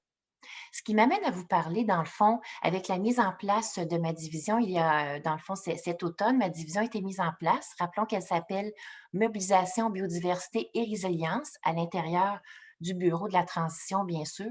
Donc, à la fin du plan d'adaptation et au lancement du plan climat, on a regardé ça, l'équipe ensemble, avec Sidney Ribaud, le directeur, bien sûr, du bureau de la transition écologique, et on a décidé de se doter d'une approche globale en adaptation. Donc, c'est une démarche qui se veut vraiment évolutive pour mobiliser les différents acteurs en adaptation, autant à l'interne de la ville qu'à l'externe de la ville. Donc, on a mis en place différents lieux d'échange au début de cette année pour partager l'information et travailler en collaboration. Donc, en fait, on a mis en place une cohorte de formation pour augmenter les connaissances et les compétences à l'interne en adaptation au changement climatique, une vigie dont je vais vous parler par la suite, ainsi qu'un comité d'experts qui a été formé pour développer des indicateurs et bonifier la stratégie d'adaptation du plan climat. Hein, parce que le plan climat, il y a certaines actions qui sont à haut niveau. On va devoir se doter de différents plans d'action plus détaillés, bien sûr, pour les différentes actions. Au niveau de la cohorte de formation, vous avez davantage d'informations à ce sujet sur la diapo. Je dirais qu'elle est formée en fait d'un représentant par arrondissement local ainsi que de plusieurs services centraux, comme par exemple le service juridique, le service des finances, le service de la culture, le service de ce qu'on pourrait appeler la gestion des immeubles, le service de la diversité et de l'inclusion sociale. Donc, plusieurs autres services sont impliqués, vous pouvez vous en douter, comme le service de l'eau, le service des grands parcs, le service d'urbanisme et de mobilité, bien sûr. On a eu un premier échange en février qui portait sur la connectivité écologique. Et tout récemment, cette semaine, en fait, c'est sur l'écologisation des stationnements. Donc, avoir le verdissement de certains stationnements privés, comment on peut y arriver? C'est pour vous donner des exemples. Donc, en fait, avec cette cohorte de formation, on offre également à chaque mois, moi, Sydney et un de mes collègues, Jonathan Théoret, qui s'occupe de la division transport, énergie et bâtiment au bureau de la transition écologique. On va entretenir les différents directeurs d'arrondissement de la Ville de Montréal de sujets en lien avec le plan climat et la transition écologique. Donc, vous avez ici certaines thématiques qui vont être abordées au fil du temps. Au niveau de la vigie, cette vigie est composée d'une dizaine de représentants qui proviennent des services centraux, des arrondissements et de d'autres villes qui composent le Grand Montréal. Donc, l'équipe, on a privilégié en fait également un site Internet de partage où on peut chacun aller projeter de l'information qui va être visible pour tous. Donc, à ce jour, près d'une centaine d'employés se sont abonnés. Donc, en fait, quels volets sont couverts par cette fameuse veille? Il y a le volet technologique, donc pour aller connaître de nouvelles solutions, le volet législatif, donc le volet plus réglementaire, territorial et financier, bien sûr, pour ne pas passer à côté de différents programmes de subvention ou d'opportunités de mise en commun. Le comité d'experts en adaptation, dont justement Ouranos fait partie, avec Caroline, nous sommes très heureux de l'avoir avec nous.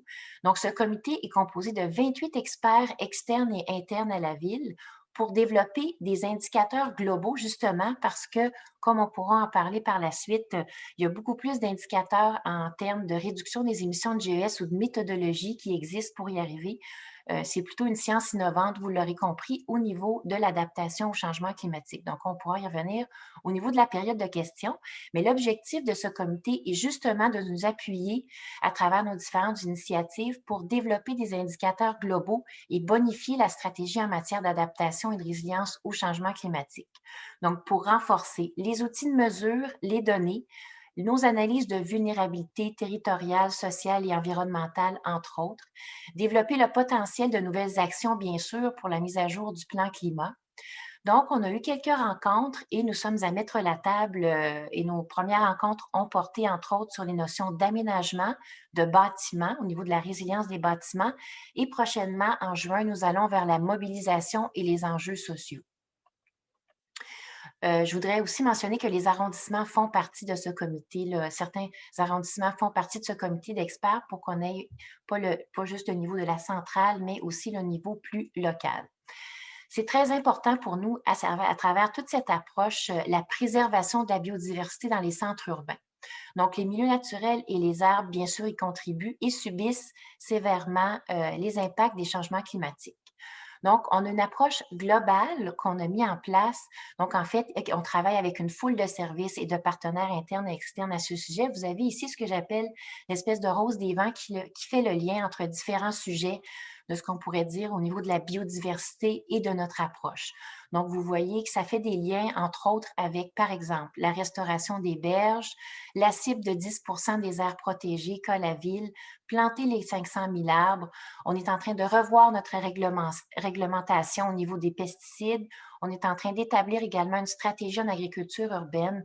Donc, on a différents messages, en fait, là, qui nous fera plaisir de discourir avec vous au niveau de toute l'importance, en fait, des espaces verts, au niveau de la qualité de vie aussi des personnes, la protection des pollinisateurs. Donc, ça va dans, vous pouvez vous en douter, la réduction des îlots de chaleur, etc. Donc, tous les bénéfices de la biodiversité. La résilience urbaine également, c'est extrêmement important pour ne laisser personne derrière, comme on le disait.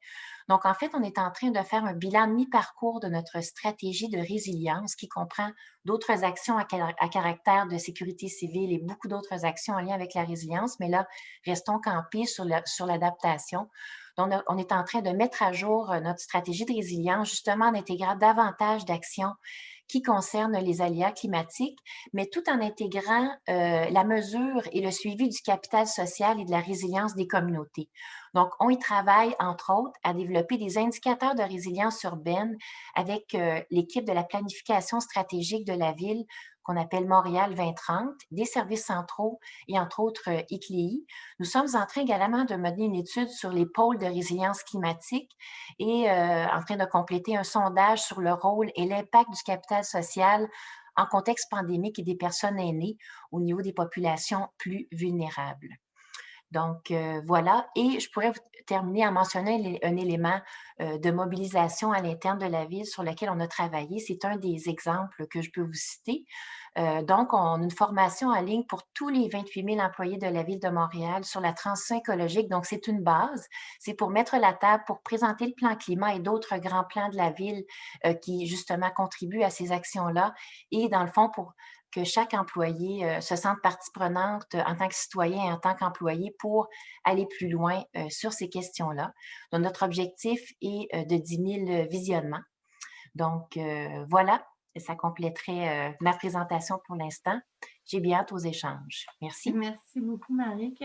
Effectivement, la présentation a généré pas mal d'actions dans le chat. Il y avait pas mal de questions qui vont de choses assez techniques sur la manière dont vous définissez ou mesurez les choses jusqu'à des questions un peu plus générales.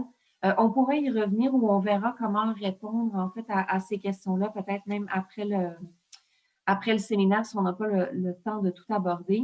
Peut-être juste un des points qui ressort clairement de la présentation dans la démarche de la ville qu'on sent qui est très, très, très engagé en fait dans cette démarche et qui veut prendre une approche qui est très globale.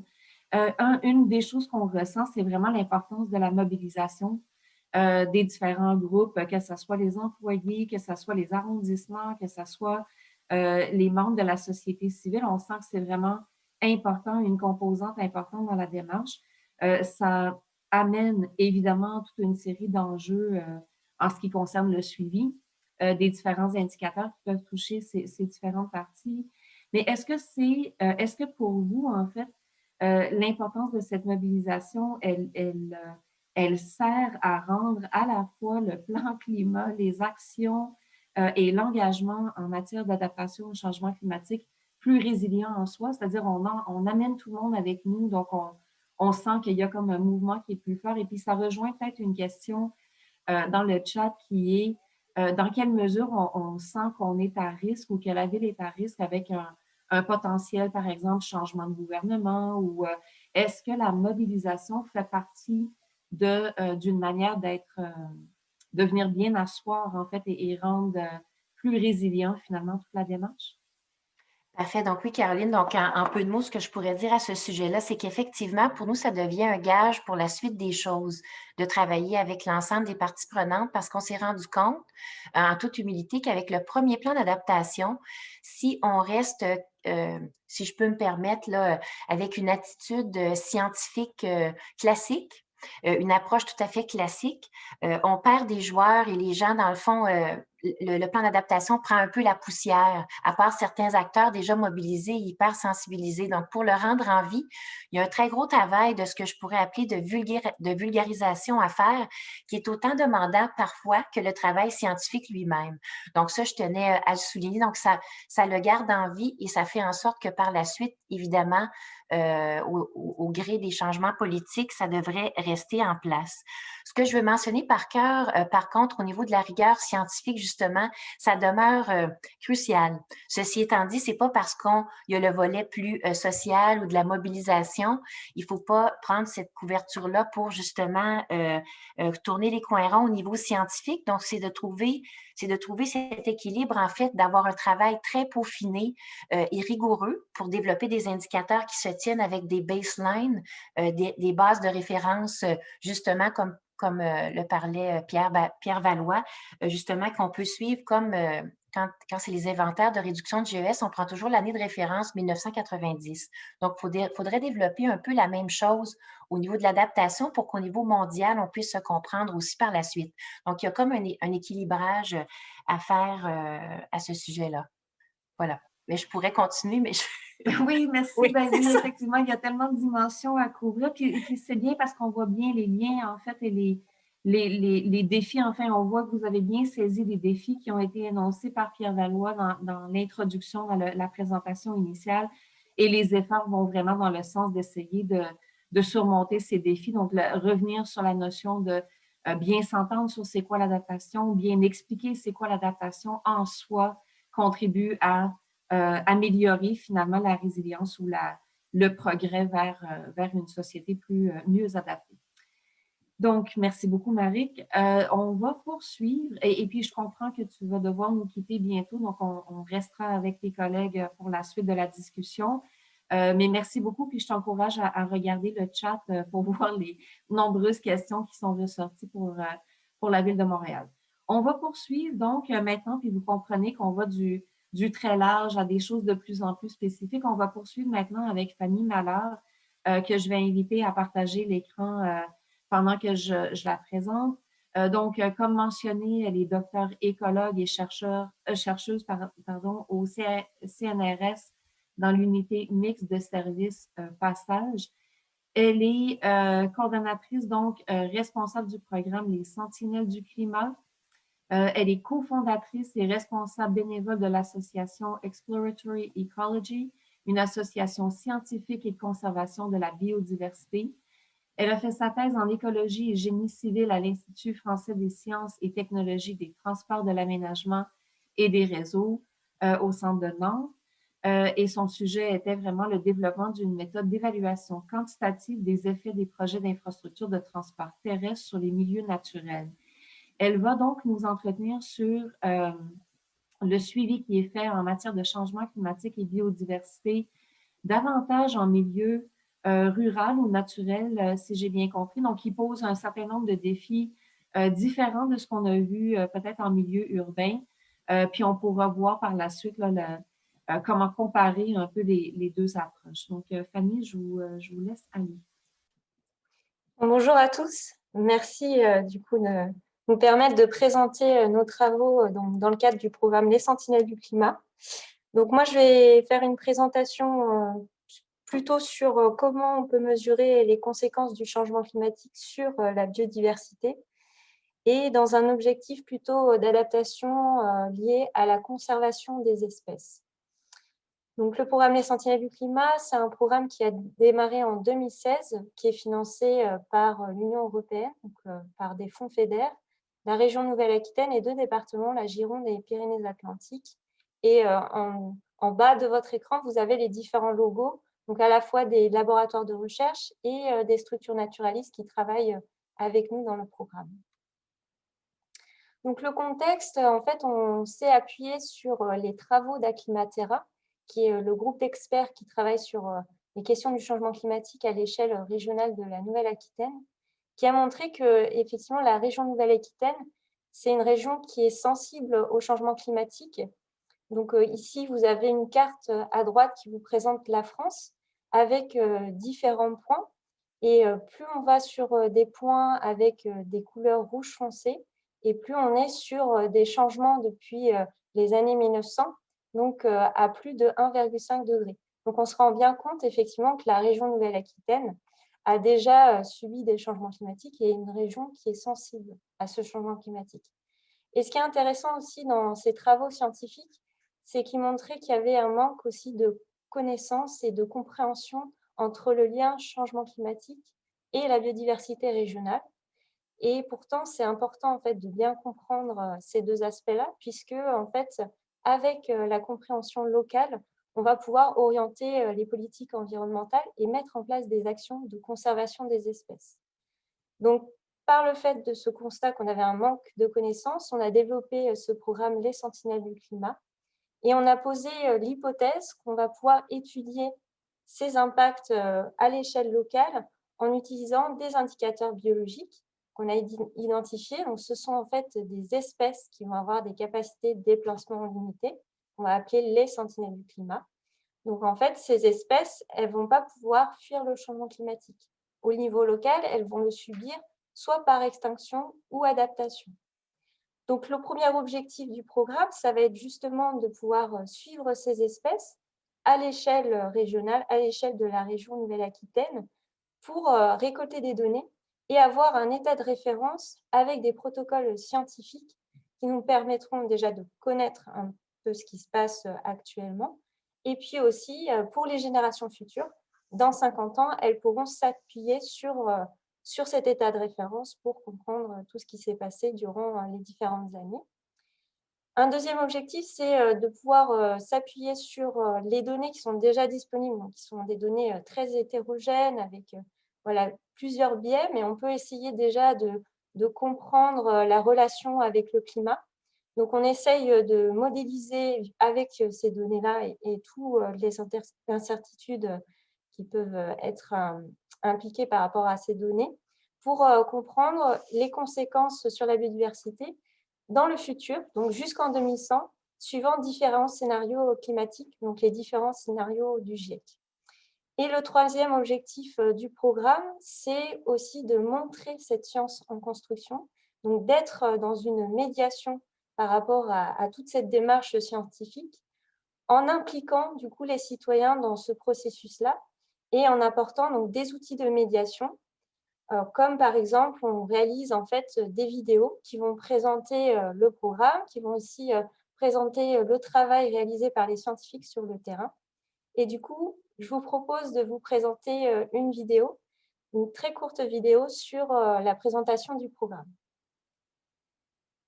Dans le sud-ouest de la France, la nature impactée par le changement climatique passe sous la loupe des scientifiques.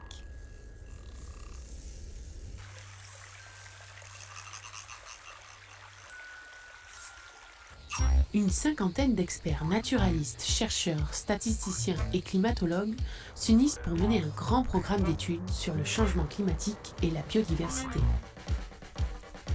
Année 2016, le protocole scientifique se met en place. Plus de 100 sites naturels répartis sur l'ensemble de la région sont retenus pour l'étude. Dans ces milieux, 9 espèces animales et 11 cortèges ont été choisis selon des critères très particuliers. On les appelle les sentinelles du climat.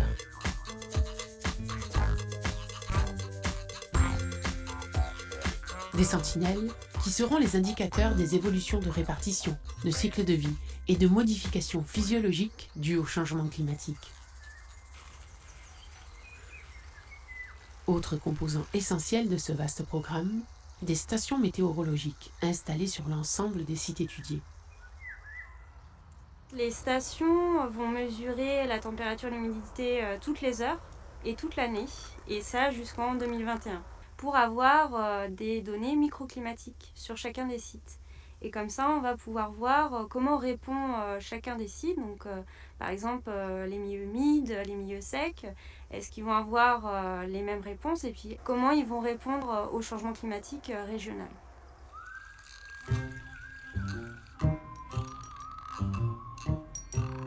Dans les informations recueillies sur les sentinelles, réside peut-être une réponse à nos questions.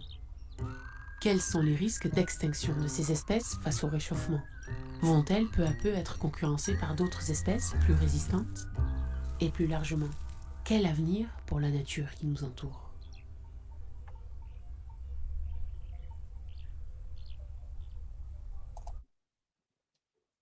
Voilà, c'était une présentation d'un outil de médiation que l'on a mis en place.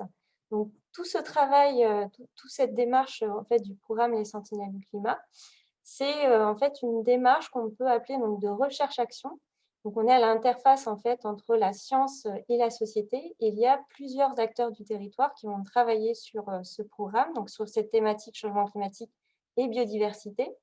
On a tout d'abord une première phase de connaissance. Donc, avec nos indicateurs, on va récolter des données sur le terrain via des observations. Donc ça, c'est vraiment la partie avec les naturalistes, qui sont à la fois des associations, mais également des conservatoires de la biodiversité. Et on a une deuxième phase, c'est utiliser donc, toutes ces données-là pour les analyser et réaliser des modélisations par rapport au changement climatique, donc avec le travail du coup, des laboratoires de recherche. Et enfin, la troisième phase, c'est vers l'action. On va ensuite passer de la connaissance à l'action avec les décideurs, les gestionnaires et puis les citoyens, donc via la sensibilisation et l'apport des connaissances qu'on peut apporter pour éclairer les décisions politiques. Donc, les acteurs du territoire, aujourd'hui, le programme, on est à 78 contributeurs dans ce programme. Ça comprend en fait 69 structures qui sont à la fois des structures partenaires et des structures qui participent aussi au programme. Et pour coordonner l'ensemble de ces acteurs-là, c'est l'association Sistu Nature qui coordonne et qui réalise une médiation finalement entre ces différents acteurs qui vont avoir différents langages et différents objectifs. Et puis, nous avons donc un conseil scientifique qui est constitué en fait de chercheurs qui sont en dehors du programme, qui vont en fait permettre de pouvoir donner des conseils, valider les études et l'avancée du programme tous les ans. Donc, avec l'ensemble de ces acteurs-là, on travaille sur les sentinelles du climat. Et pour déterminer ces espèces, on a une entrée en fait milieu, donc avec des milieux humides, des milieux dunaires, secs, la forêt et puis également la montagne. Donc, avec l'ensemble de ces milieux-là, on a identifié des espèces sentinelles qui sont à la fois des espèces de flore et également des espèces de faune.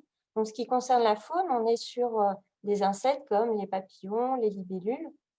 Pour les amphibiens, on est sur, par exemple, des rainettes ou encore, on a également une marmotte, donc la marmotte qu'on étudie en montagne. Et ces différents indicateurs, on les suit sur des sites à travers la région Nouvelle-Aquitaine. Donc, au centre, vous avez une carte qui présente tous les points, donc tous les sites de suivi.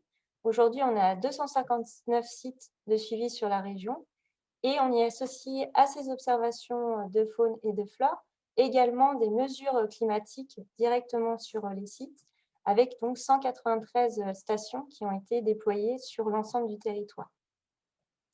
Donc, du coup, aujourd'hui, je vous propose de présenter quelques résultats du programme avec donc un exemple d'indicateur, l'exemple des papillons.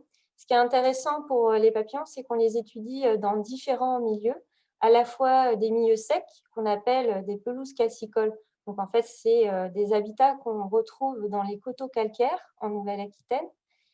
On a un deuxième milieu, c'est les milieux humides. Donc, ça va être des végétations basses avec une humidité très importante. Et puis, le troisième milieu, en montagne, avec les pelouses spécifiques qu'on retrouve dans le milieu montagnard. Et on va voir ensemble comment on passe des résultats au niveau régional, ensuite à des résultats au niveau des sites, pour passer ensuite sur des questionnements liés à l'action, comment on peut finalement arriver à protéger ces espèces. Donc, voici les premiers résultats sur l'ensemble de la région, sur la diversité en fait, des papillons. Donc, on a regardé un ensemble d'espèces. On a une centaine d'espèces qu'on étudie de papillons dans ces trois milieux-là. Et on a essayé de voir comment pourrait évoluer cette diversité par rapport à trois scénarios climatiques. Donc, le premier scénario climatique qui est plutôt un scénario où on va être sur une baisse des émissions de gaz à effet de serre. Un deuxième scénario, on est plutôt sur une stabilisation. Et puis, le dernier scénario, on est vraiment sur un scénario pessimiste où on augmente au fur et à mesure les gaz à effet de serre. Alors, en termes de représentation de ces résultats, on peut présenter cette diversité par ce qu'on appelle un profil de diversité. Donc, c'est les différentes courbes que vous voyez présentées sur la diapo. Donc, tout simplement, en fait, c'est une image de la diversité des papillons qui va évoluer dans le temps et en fonction des scénarios climatiques. Et en fait, on peut voir ici les courbes de couleur violette. Donc, ces courbes-là, c'est le présent, la diversité au niveau présent. Donc, ça montre qu'on est sur une courbe plane. Donc, finalement, on a une diversité qui est répartie de manière assez homogène sur l'ensemble du territoire. Et on se rend compte qu'après, plus on va dans le temps et quels que soient les scénarios, de plus en plus, on a une courbe concave. Et ça veut dire qu'on va avoir en fait de plus en plus d'espèces qui vont être très localisées dans certaines zones et quelques espèces qu'on va retrouver partout au niveau de la région. Et ce qu'on peut remarquer en plus, c'est le dernier graphique tout en bas, au niveau du scénario le plus pessimiste. Là, on est carrément sur des profils qui sont inférieurs. Donc, ça veut dire qu'on aura peut-être, via cette modélisation, l'hypothèse que certaines espèces vont même disparaître de la région. Donc, concrètement, si on regarde un peu l'évolution dans le temps, donc ici, vous avez les différentes cartes de 2021 à 2100 en fonction des 3 scénarios. C'est une comparaison en fait entre ce qu'on a actuellement, les espèces qu'on a dans notre région, les espèces de papillons, et les espèces, comment elles vont évoluer au cours du temps. Donc, plus on est sur une couleur qui est vert foncé, et plus on est similaire par rapport au cortège qui est présent actuellement.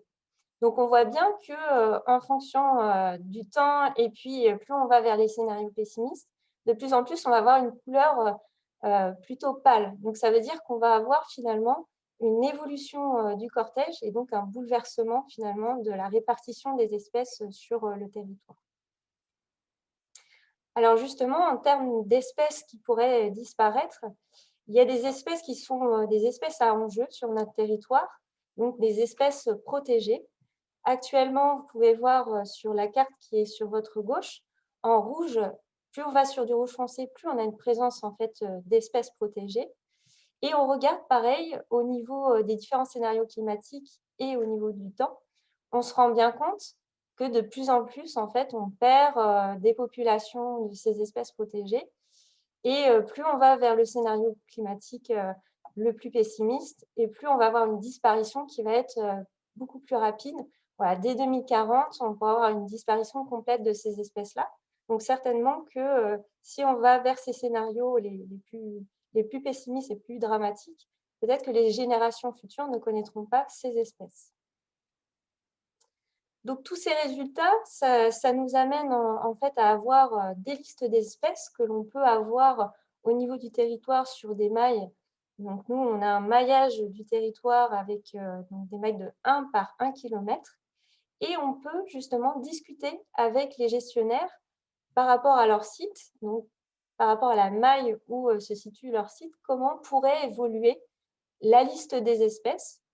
Et du coup, réfléchir à, eh bien, si j'ai une espèce voilà, qui est protégée et qui devrait disparaître avec le changement climatique global, qu'est-ce que je peux mettre en place comme action au niveau de mon site pour qu'elle puisse retrouver des refuges, par exemple, créer avec ma gestion des refuges microclimatiques pour qu'elle puisse finalement survivre à ces conditions globales qui sont finalement pas favorables pour ces espèces-là.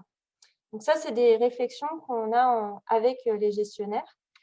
Et puis, on a tout ce travail que l'on réalise sur le terrain avec nos observations qui nous permettent en fait de travailler sur l'évolution des effectifs des populations.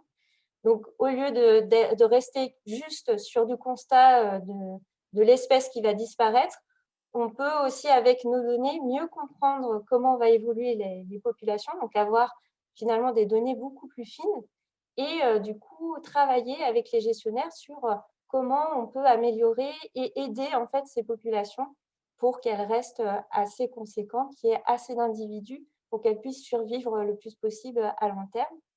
Donc, l'idée en fait de la suite de ce programme qui est financé jusqu'à 2021, c'est de poursuivre toute cette mise en place de suivi pour avoir au moins 10 années de données et avoir donc des tendances qui soient plus robustes au niveau statistique.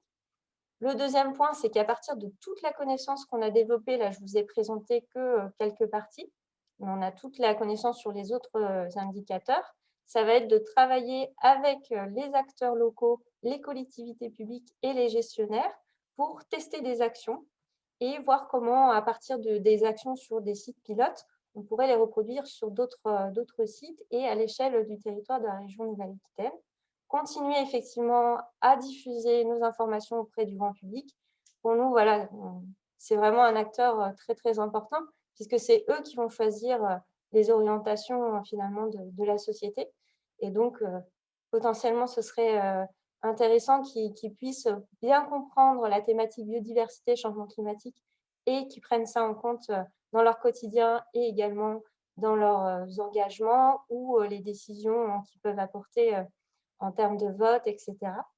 Et enfin, le troisième objectif, ça va être de continuer notre travail et de le transposer dans d'autres régions de la France pour essayer de tisser un réseau d'actions. Parce qu'effectivement, là, on travaille à une échelle qui est une échelle administrative, mais les espèces, bien sûr, voilà, ça n'a pas de sens en fait par rapport à la répartition des espèces.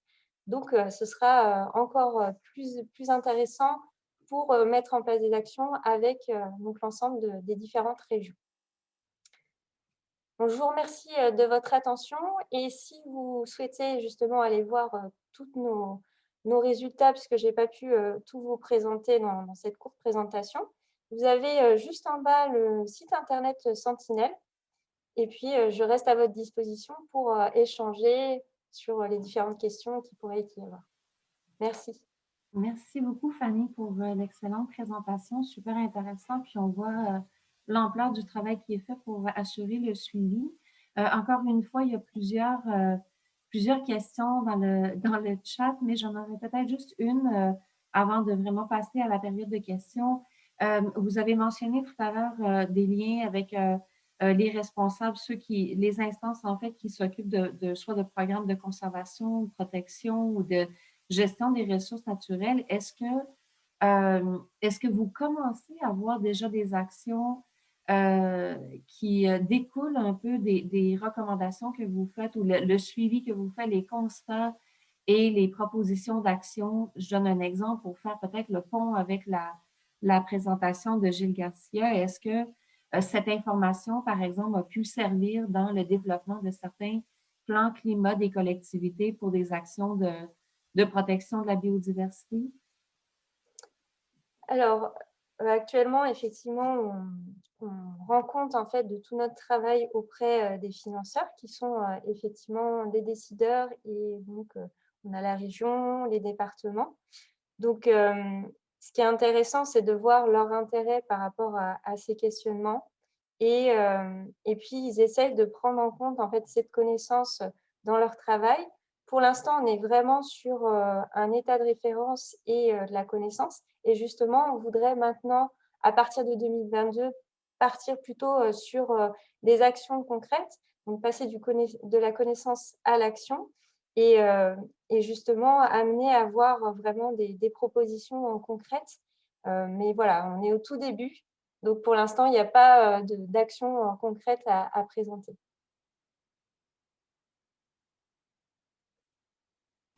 Pardon, merci beaucoup pour la réponse. Je vais juste vérifier avec les panélistes. On s'était dit qu'il y avait peut-être une période d'échange entre les panélistes. Il y a effectivement beaucoup de questions déjà dans le chat et je sens qu'il y a pas mal d'intérêt. Enfin, je vous demanderai aux panélistes, est-ce qu'on pourrait tout de suite ouvrir aux questions en fait des participants, mais ça inclurait vous. Si vous avez des questions que vous voulez poser aussi aux autres panélistes, ça serait tout à fait acceptable, mais je procéderai peut-être de cette façon si vous acceptez. Je vois des oui, donc on va y aller de cette façon-là.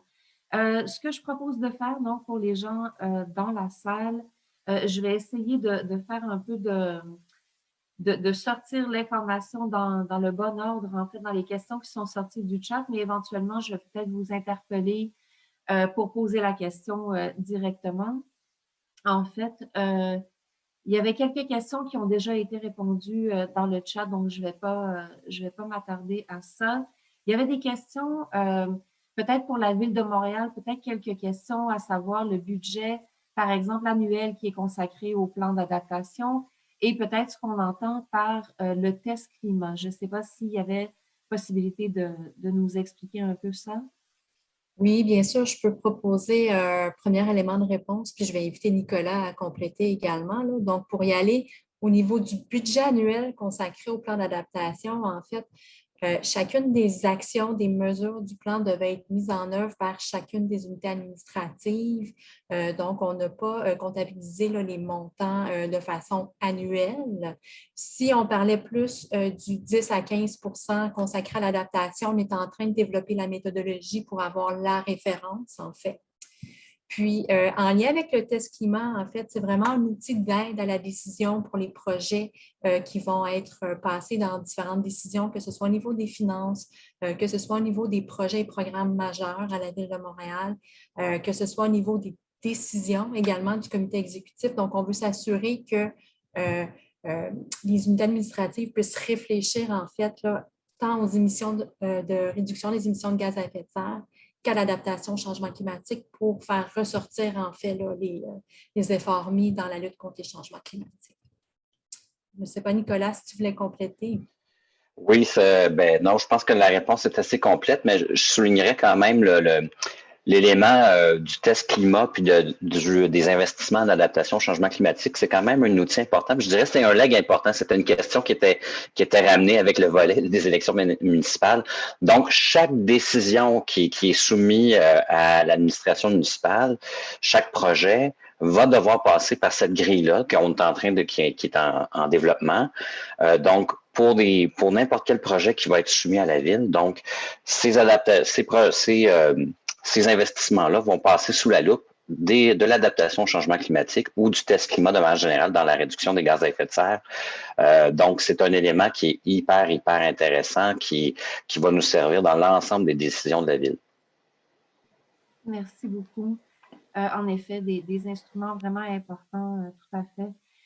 Je vais passer à une autre catégorie de questions qui touche peut-être plus à, j'essaie de passer rapidement là, dans la liste des questions. Il y avait une question concernant un peu la communication. En fait, ça pourrait s'adresser vraiment à tous les panélistes sur la question de la communication de ces concepts quand même assez complexe. Et puis peut-être que je commencerai aussi avec Fanny, en fait, au-delà de la communication et de la sensibilisation, quelle place finalement pour les acteurs de la société civile, notamment les citoyens, dans la participation dans la démarche en fait elle-même? Est-ce qu'ils participent en fait aux activités de suivi? Donc, quel défi de communication et quelle place au-delà de la sensibilisation pour les parties prenantes?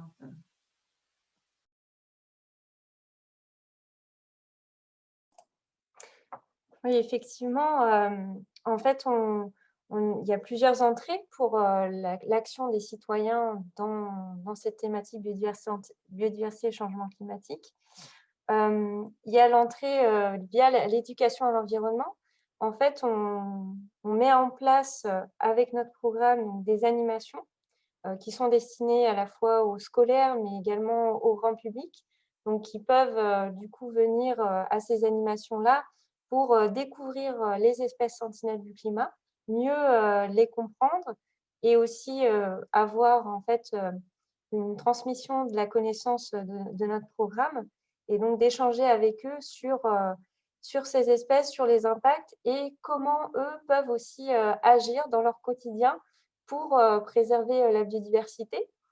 Donc, il y a ces actions animation et il y a aussi, en ce moment, on a une exposition qui est au Muséum d'histoire naturelle de Bordeaux où on présente nos travaux aussi des sentinelles. Donc, ils ont différents supports qui leur permettent de s'immerger vraiment dans les différents milieux et puis les espèces pour les découvrir. Et puis, à la fin, on a une partie où ils peuvent voir comment leurs actions, qu'est-ce que ça peut induire sur la biodiversité avec donc différents outils manipulables pour voir justement si ils sont plutôt avec des gestes quotidiens qui sont pour la biodiversité. Il y a en fait des images qui leur présentent après justement comment peut évoluer le paysage par rapport à leurs actions. Donc, plus ils vont avoir des actions en défaveur de la biodiversité, et plus on va avoir un paysage qui va être beaucoup plus simple, homogène, sans trop de milieux naturels diversifiés. Et puis après, il y a aussi un endroit où ils peuvent également proposer des actions. Donc, ça sera ensuite un recueil qui sera remis effectivement aux politiques, où ils auront à disposition en fait les idées des citoyens pour protéger la biodiversité. Et du coup, ils peuvent effectivement faire des propositions concrètes. Merci beaucoup. Je ne sais pas si les autres panélistes veulent réagir sur cette question de soit communiquer l'information liée au suivi en matière d'adaptation ou encore au-delà de la sensibilisation, la place en fait de la société civile dans la démarche. Est-ce qu'il y en a qui voulaient intervenir? Non, c'est bon. Ce que je vais faire alors, c'est que je vais recommencer à prendre les questions, mais je vais inviter plutôt les gens qui ont écrit des questions dans le chat de poser la question eux-mêmes. Et je vais commencer avec Zineb Alaoui pour poser la question. Bonjour, merci beaucoup Caroline. En fait, je tiens d'abord à féliciter tous les panélistes de la qualité de leurs interventions. C'était vraiment fort instructif. En fait, moi, ma question, ça ramène à la notion d'échelle. Un des défis de l'adaptation, comme vous l'avez souligné, c'est de pouvoir nuancer les différentes échelles d'adaptation. Donc, M. Valois a parlé tout à l'heure de certains critères qui s'adaptent à échelle humaine, comme des dimensions culturelles, etc. On passe par la suite à une dimension plus contextuelle, pas régionale, nationale, etc., jusqu'à une dimension plutôt globale. L'exemple donc de la migration climatique en est un exemple éloquent. Donc, je voulais juste savoir en matière de suivi évaluation, comment tenir compte, comment pondérer ces différentes dimensions-là. Et ma deuxième, en fait, ça serait principalement cette question-là qui m'interpellait. Donc, je vous laisserai le soin d'y répondre. Merci. Merci Zineb. Est-ce qu'il y a un des panélistes ou une des panélistes qui veut s'aventurer sur la question? En fait, je veux juste préciser la question de Zineb. Tu veux savoir comment concilier à différents niveaux ce suivi de l'adaptation-là? C'est ça ta question? Tu veux savoir à ces différents paliers? Oui, effectivement, parce que l'objectif ultime de faire le suivi, l'évaluation et tous ces indicateurs pour faire le suivi, c'est pouvoir donc améliorer la résilience des populations, influencer les politiques publiques. Et comment faites-vous pour pouvoir jumeler toutes ces différentes échelles d'intervention pour pouvoir justement intervenir ou avoir un impact? Je sais que c'est une question peut-être politique, mais je serais vraiment curieuse de voir le post-suivi-évaluation et l'impact que ça a réellement et concrètement, tant sur la population que sur les politiciens. Merci. OK, bien, je vais essayer de répondre, mais je pense que tu as répondu un peu, c'est une grosse question, mais en fait, juste avant, je fais un commentaire général. Tu sais, je suis un peu, pas un peu, mais ébobi positivement devant la quantité et la qualité de tous les indicateurs que les présentateurs ont présentés, là, pas moi, là, mais les gens qui sont vraiment impliqués dans l'action. C'est vraiment impressionnant de voir ça. Je pense que ça répond un peu à ta question, peut-être, Zineb. Après, peut-être ce que j'ai senti, parce que la question, c'est le suivi de ces indicateurs-là, mais je ne pense pas qu'on puisse faire un suivi. Et là, j'aimerais entendre les autres panélistes, là, mais on ne peut pas faire le suivi de chaque indicateur. Il y en a tellement, il y en a trop. M.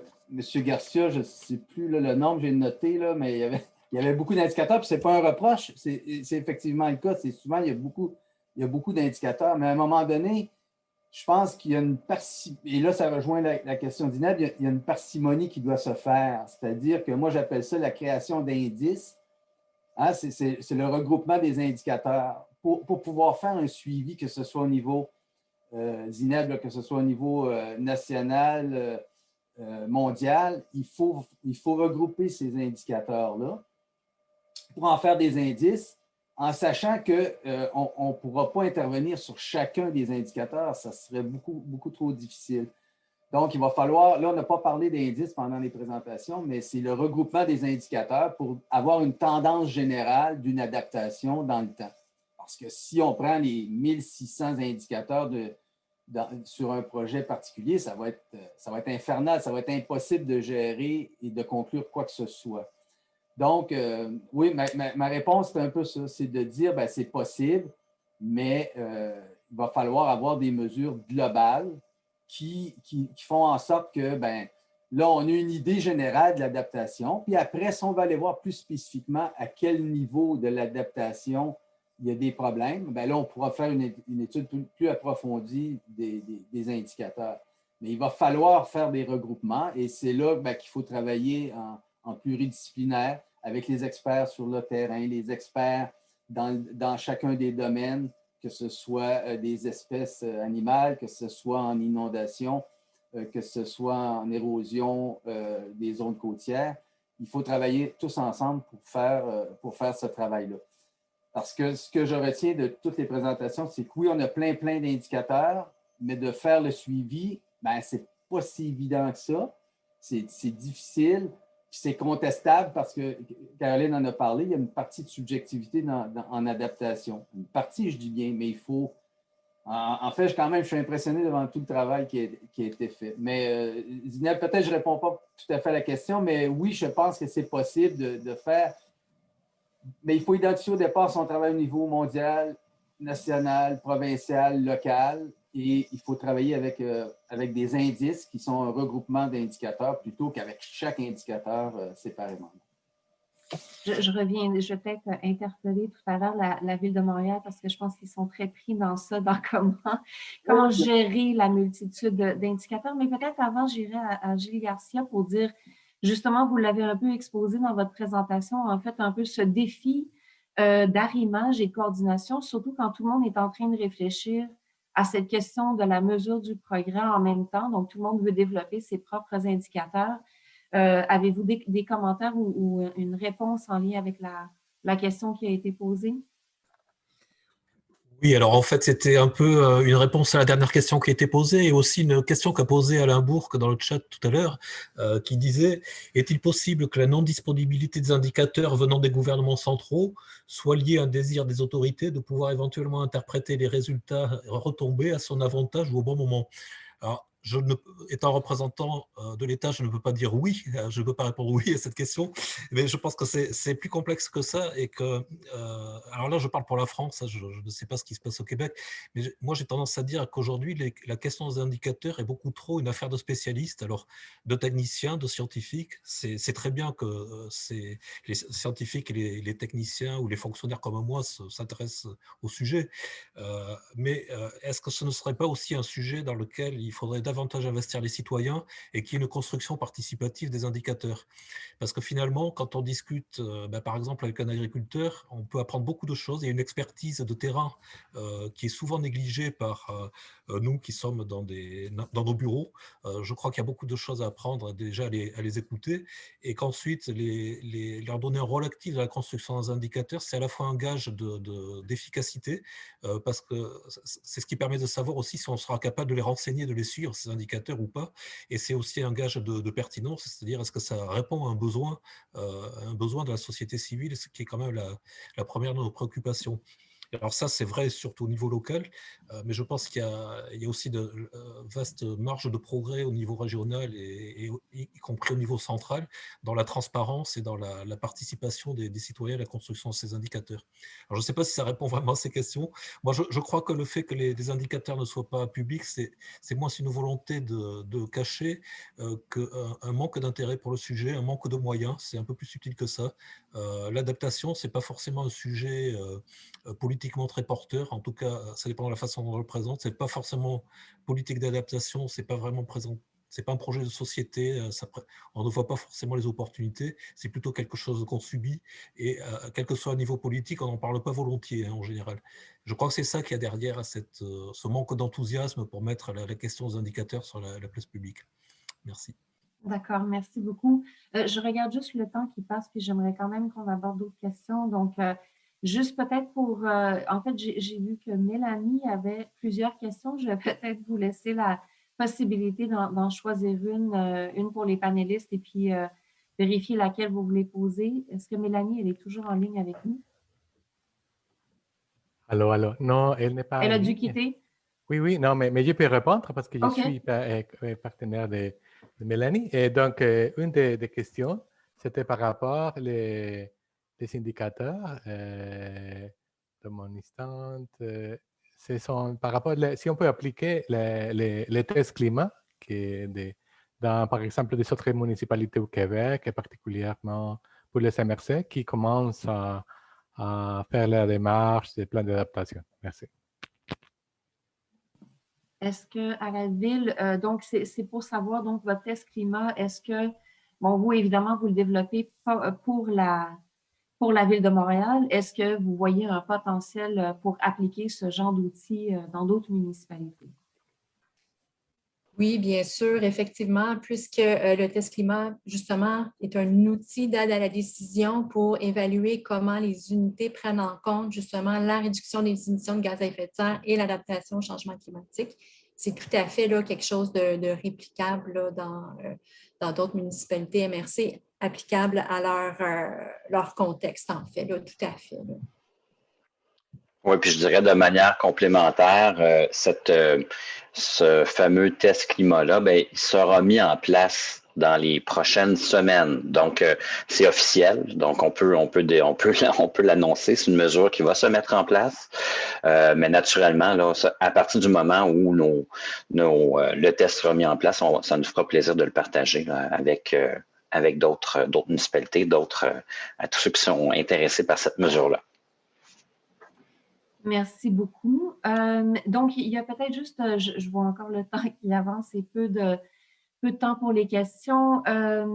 Peut-être juste vérifier s'il y en a une autre. En fait, on posait la question si... attendez, je vais juste aller dans le chat.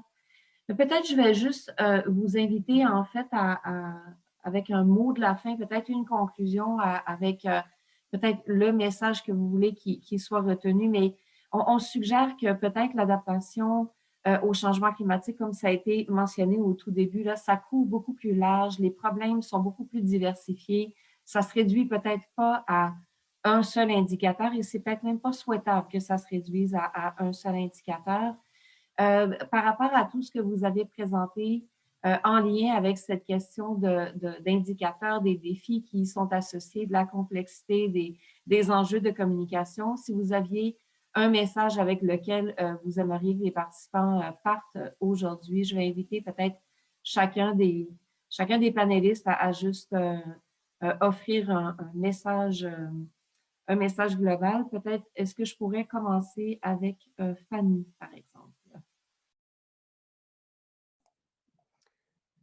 Et alors moi, je pense que s'il y a un message qui est important, c'est le fait que les enjeux de biodiversité souvent sont cités effectivement par rapport à la question du changement climatique.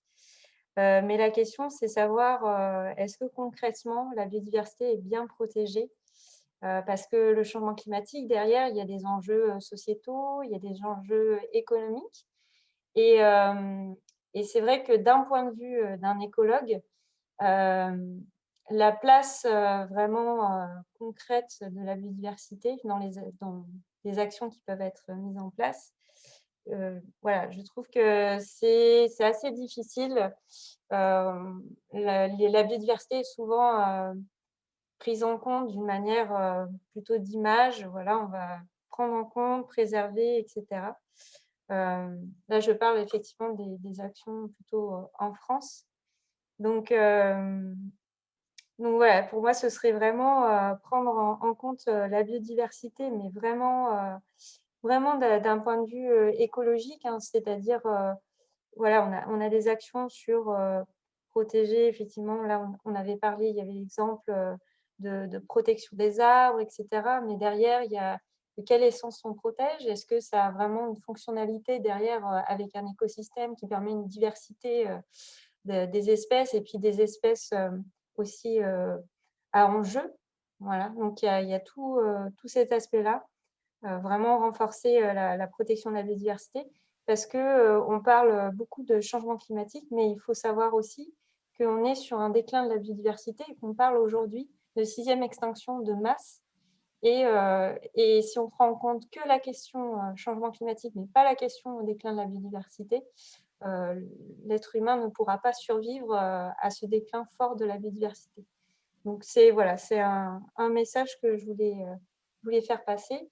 Et juste aussi, parce que j'ai vu qu'il y avait quelques questions là, sur le chat, sur des travaux qui sont déjà en cours, des travaux québécois sur les niches écologiques des espèces. On est tout à fait intéressés pour pouvoir échanger sur ces questions-là. Donc, je pourrais vous mettre mon email dans le chat. Et la question sur savoir s'il y a un programme similaire de Sentinelle du climat au Québec, ça m'intéresse de savoir si vous avez justement des actions qui sont un peu similaires ou s'il y a des choses qui pourraient émerger justement par rapport à ce qu'on a présenté des futurs échanges. Voilà. On assurera assurément un suivi à ce niveau-là. Merci beaucoup, Fanny. Peut-être la Ville de Montréal, un message clé que vous souhaitez que les participants retiennent? Oui, ben peut-être le message clé. Je pense qu'il y a un élément effectivement où le volet science est important, mais le commentaire d'Alain Bourque également m'interpelle à savoir effectivement peut-être qu'il faut arrêter de se mesurer simplement en termes de trouver des indicateurs aussi optimaux que la réduction des gaz à effet de serre, et travailler vraiment sur le changement des comportements des citoyens. Donc, on veut amener, en termes de transition écologique, on veut amener les citoyens à aller plus loin. Il y a un mouvement, je pense que c'est sur ces éléments-là, en tout cas, moi, c'est les éléments qui m'interpellent, sur lesquels on veut qu'il y ait une transformation profonde de la société, puis dans laquelle on veut que les citoyens soient partie prenante de ce processus-là. Ce serait mon message. Merci. En effet, l'objectif, ce n'est pas les indicateurs, c'est l'objectif de ce qu'on essaie de changer dans le fond. Marie-Ève, est-ce que tu avais quelque chose à rajouter? Non, j'appuie tout à fait. J'abonde dans le même sens que Nicolas. Parfait, merci. Gilles Garcia, un message clé pour les participants. Eh bien, Nicolas m'a un peu pris mon message clé. D'ailleurs, c'était un peu le sens de ma dernière intervention. Je pense qu'il faut vraiment partager, c'est-à-dire partager avec les citoyens, non seulement sur la construction des indicateurs, mais sur la construction des politiques d'adaptation elles-mêmes. Je crois que c'est ce qui nous manque, en tout cas, nous, en France. Hein. Il faut mettre le sujet sur la table. C'est ce qu'essaie de faire Climatera, mais aussi non seulement apporter de la connaissance, mais construire ensemble les politiques. Et puis aussi partager entre la France et le Québec, parce que franchement, j'ai trouvé ces échanges passionnants. Et un grand bravo à la Ville de Montréal pour son action. Je l'ai dit dans le chat, mais je suis vraiment impressionné. Merci beaucoup. Merci à vous. Pierre, en 15 secondes, un message. Tu es sur mute. Pierre, on ne t'entend pas. Oui, en fait, je te disais, j'étais d'accord avec Nicolas. Super de changer les comportements. C'est sur quoi on travaille, tout le monde. Mais on a besoin quand même des indices d'adaptation parce que c'est ça qu'on veut changer. Si on veut savoir si on change quelque chose, bien, le quelque chose, c'est cette adaptation-là. Puis cette adaptation-là, bien, il faut la mesurer quand même. Donc, c'est un peu on est pris dans la quadrature du cercle. Il faut travailler avec les deux simultanément. Changement de comportement, mais également une bonne mesure de l'adaptation.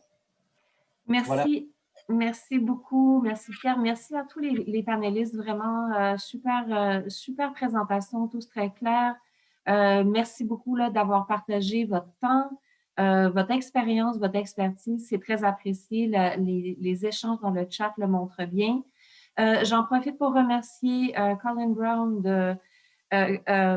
de Future Act et puis ma collègue Anne de Brabander pour leur aide dans l'organisation de ce webinaire. Et puis, je vous mentionne juste quelques dates prochaines. Le 26 mai, prochain séminaire sur l'adaptation au changement climatique en milieu municipal par le Labo Climat Montréal et aussi une analyse des instruments de politique publique pour l'adaptation au changement climatique. Pierre, tu seras de nouveau avec nous à ce moment. Le 2 juin, un webinaire sur le projet de l'analyse des coûts-avantages de l'adaptation aux inondations riveraines et le 9 juin, le prochain et 4e webinaire dans ce cycle de collaboration France-Québec, une économie en phase avec la réalité climatique. Merci à tous les participants. Merci pour votre engagement et vos discussions dans le chat, très appréciées. Et bonne journée à tous.